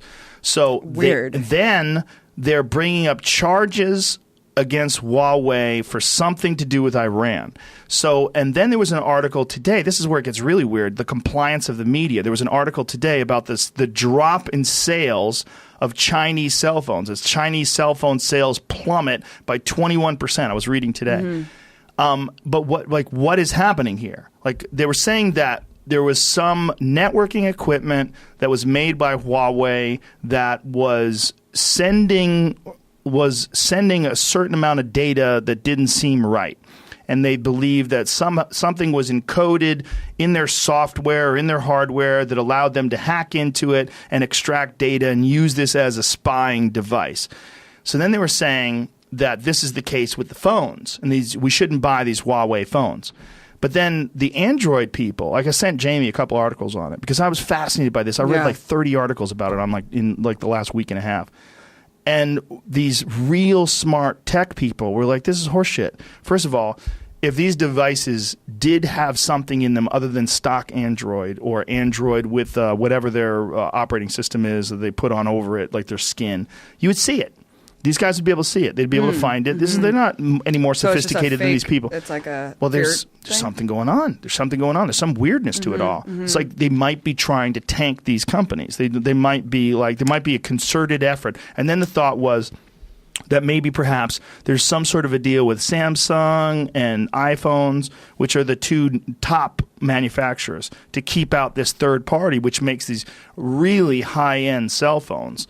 Like the Huawei has this Porsche design Mate Pro RS. It's $2,000. It's like the most expensive cell phone you could buy. This thing's off the charts. Awesome. I mean, it takes like nighttime a photo. It turns it into like almost daylight. Whoa. Like crazy 40 megapixel, like adjustable aperture, like as good as it gets in terms of like modern day cell phones. They're saying don't buy it. Don't buy it. It's a spy device. But the tech guys are going, you're out of your fucking mind. Yeah. They're like, if you shouldn't buy it because they don't update them very well. Well, like, aren't they're not all good cell at phones that. spy devices? I mean, why? Sure. So yeah, I'm sure. I mean, fuck it. I talk about something and I don't type it in. I don't write a message. I don't write an email, and I'll see an ad. So it's spying on us all the time. That doesn't happen to you? It hasn't happened to me, but it's happened to enough people that I believe you. It's insane. Well, I believe you no matter what. It's really crazy. But I've talked to so many people that have had that happen. Somebody sent me a tweet yesterday that said they were listening to a podcast that we were doing. We were talking about something, and then that something appeared in their Google ads. Exactly. And he's like, I never looked up this. And oh no, it wasn't a Google ad. It was a YouTube search. It was a YouTube suggested. He's like, my fucking computer's listening. Yep. Computer. And what app is doing this? I mean, I'm about to just go to a flip phone because I don't want to. It's bullshit. We know that YouTube's audio is being listened to because they're mining it for ad stuff already. It's not even that's not a spy thing. That's just out there. That's how they do it. Right, but is that if you're playing things? Yeah. So when we're playing, so if he's playing a podcast on YouTube, YouTube's listening to that, and that's how they suggest it's just the happening next in ads. there. What I think might be happening, which people are noticing now, is not just that it's happening within the software. It's that your actual device, the microphone is on, and the laptop camera is on. So people have blocked the camera with tape, but then they're not blocking the microphone. Yeah, exactly. How the hell do you block the microphone? You don't even know where it is. Can we have like some sort of tutorial about like how we can prevent all of our shit from being collected? Like that whole the Facebook Cambridge Analytica thing. I feel like everyone missed the boat of what that story was. You heard about that, right? Yes. The Cambridge Analytica, they're data mining all your shit. It's like, if you're on Facebook, everything's being taken and data mined. That's very obvious. But what wasn't really investigated, I think Channel 4 did this crazy investigation where they pretended like they were a patron trying to hire Cambridge Analytica, some billionaire dude. And they put them all on camera. It's all recorded. The guys are basically like, it's basically like a private intelligence firm, almost like a Blackwater, where you can hire mercenaries to set up honeypots with prostitutes, take down politicians, spy on them. They set up shell companies with the MI6, Mossad. It's all just untraceable shit. They just ghost out. They said they can ghost in and out of countries. They literally said that they staged the entire Kenyan election. They were like, we staged the whole thing. We wrote all the speeches. Yeah. Cambridge Analytica did? This is backed by billionaire Robert Mercer, the same guy who's behind Channel 4 did a crazy investigation about it. And so that's why I'm just like, why is everyone focusing on Facebook data? This is like a crazy, like private CIA. That stupid game that people play. What is it? It's called Farmland? Farmville or something? Farm World, Farm Fuck? Yeah. What is that shit? Farmville. Yeah, that was the thing. Farmville. Yeah. That's what people were talking about. Oh, you're getting my data? Getting my data that- about the cows I buy? You're No, like, they're changing the government of the literally, world. They're Fuck. killing people. And like the Bannonites and the Breitbart people are. How many other companies are there like this? I always think, yeah, well, Right. we're all focused on Russian trolls, 14 Russian trolls in St. Petersburg. How many companies like Cambridge Analytica, like Blackwater, like all these things are operating around the world doing all this? Got to be a fuckload. A lot. There's got to be a lot that we don't know of because it's only when something fucks up or someone gets shot in the head and like who is he working for? Yeah. They're like, what's that company? What is that? Change the Kenyan elections? Cool. Like incel. We never heard of Right, incel, and all of a incel. sudden people are talking All about of it. a It's like sudden- there's got to be so many of those things that are just bubbling up in the distance. Disturbing, man. Disturbing. Well, you said, how do I deal? You got to do Yeah. art and you got to go on hikes and go Is that explore what nature. you do? Yeah. But do you ever want to like not concentrate? Do you ever feel like it's not going to do any good? Like this is my question that I give to everybody who's like an activist who's very adamant about change and doing something. Do you ever feel like you just don't want to participate anymore? You just want to just Someone asked me the other day, they said, you have to admit that you wouldn't rather live anywhere in the world other than here. And I said, I would, because I can't have a kid here, because I don't have maternity leave and I don't have any help. I was like, so no, I stay here because I have to, and I have to fight. It's not about me and it's not about myself. It's about the greater good. And it's about putting this information out there because, especially in the Trump era, I feel like no one is really criticizing him in the correct way and putting it in the proper context of the U.S. empire. And I feel like I need to do that. And I don't get sick of it. And I don't think that, even if you do get burnt out and you get tired, you just have to keep going because you don't do it for recognition. You don't do it to be on a magazine cover because you're never going to be rewarded in the system that we live in. That we're going to always live on the margins and we're going to always fight on the margins. And that's just the way it is. And do you we have hope to, that somebody's listening so that it alters their perception and then somehow or another it spreads? Yeah, I think history is instructive, and I think that's why I do what I do. I want to instruct people about how history has shaped our reality today and how we can use it to learn and prevent similar atrocities from continuing. I mean, I just hope that we can evolve to the point where we can do that. You Like essentially you work said. for yourself now, right? I work for Telesur. Telesur is a also state media, 6 Latin American countries, including Venezuela, including Cuba, Ecuador, and some other countries fund Telesur. But because of the sanctions that Trump has put on Venezuela, it's on a tedious leg. So it sucks that the only other place that you can go is really just begging for donations on Patreon. But is the Empire Files that? Is it through Telesur? So we are. I have a production company, and I produce the show, and then I sell it to them. But you say begging for donations. I really don't see it that way. Because if you just give people the option, I bet people would be more than willing to support your work if they're interested in your work. And it seems like there's so many people out there that would be now. And it'd be a great way to be completely independent and not beholden to any state-run group or anything else. You'd just basically be putting out content. If people didn't like it anymore, they wouldn't pay for it anymore. Yeah, no, I think that, well, I'm not beholden to anyone because I don't really have anyone telling me what to do. Like in Venezuela, I was interviewing the defense minister. No one vetted my questions. I was confronting him about all this crazy shit. I mean, no one in corporate media would be allowed to do that with our government. But yeah, to your point, I think that we've just gotten to a place with journalism and media where that's the way it is. Like you have to invest in the journalists that you want to support. And that's just the way that the world works because media is not a sustainable business if you want it to be holding power to account. But it seems like that's not the worst thing in the world to have something like Patreon or some similar type of situation where people can just donate. And I have that on Media Roots and on my podcast, Media Roots Radio. I do have a Patreon there. But yeah, you're right. I mean, to do investigative journalism, it's hard. And to do documentaries, it takes a lot of money and time. And I think that's probably where it'll end up if we keep going down the road that we are, which is, whether it be RT or Telesur, this fear campaign against state media and against the Russian propaganda. Yeah. And it's tough. So we'll just keep trying to speak that truth. Yeah. Well, I'm glad you're out there swinging. It's a scary job, and punching up. You go to crazy places too. I mean, you're not swinging from the comfort of your own home. You're out there in the war zones. It was scary when I confronted soldiers in Colombia because I realized that I could probably die either by Easy. or a mine, like because there's mines all over that fucking place, and they were just like, "You need to leave right now if you want to live," basically. And I was like, "Okay, well, see you later." See you later, guys. That's why I asked, like, nuts. if ever this seems like, how long do you see yourself doing this until you're an old lady? You know, I think that if I have a family, I might put, obviously Government's I going to wouldn't. knock you up. The government's going to hook your boyfriend up with Cambridge some super Analytica, sperm. some fucking honeypot. They're going to give him a cup of coffee from a strange man. What's in this? Shut the fuck up and drink it if you want a family. Get in the hole. No, I think that if I have a family, things might change where I might, not just put my life on the line so often. Yeah, I would imagine so. But I mean, someone's got to keep poking holes in this bullshit because it just keeps happening and we keep getting duped, and someone has to be out there countering the narrative and telling these stories from marginalized and oppressed people who have not been given those platforms, and I have to keep doing that part. Well, I would suggest you stay offline for a couple weeks after this one, just to avoid the shit storm. And it's always great seeing you. Thanks Abby. so much, Thank everyone. you. Thanks Check for out coming on. abbymartin.org and the Empire Files and Media Roots. Thank you so much, Joe. You are amazing. Everyone, check out Joe's stand-up. And Abby Martin on Twitter and Instagram is Instagram Fab Abs. I like that you remember that. I remember that. Got All fabulous, Abulous. Thank you so much. Bye, everybody. Thank you for tuning into the motherfucking podcast. Thank you to the Wish app.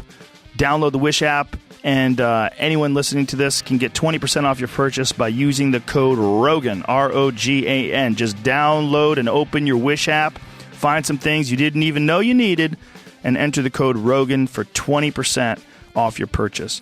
And thank you also to, I guess, to me, because it's my company, HigherPrimate.com. Go there, check it out.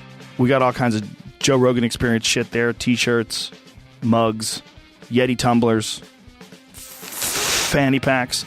That's it. HigherPrimate.com. Okay, folks, that's it for a while. Love you guys and gals and non-binary people and appreciate the fuck out of you. See ya.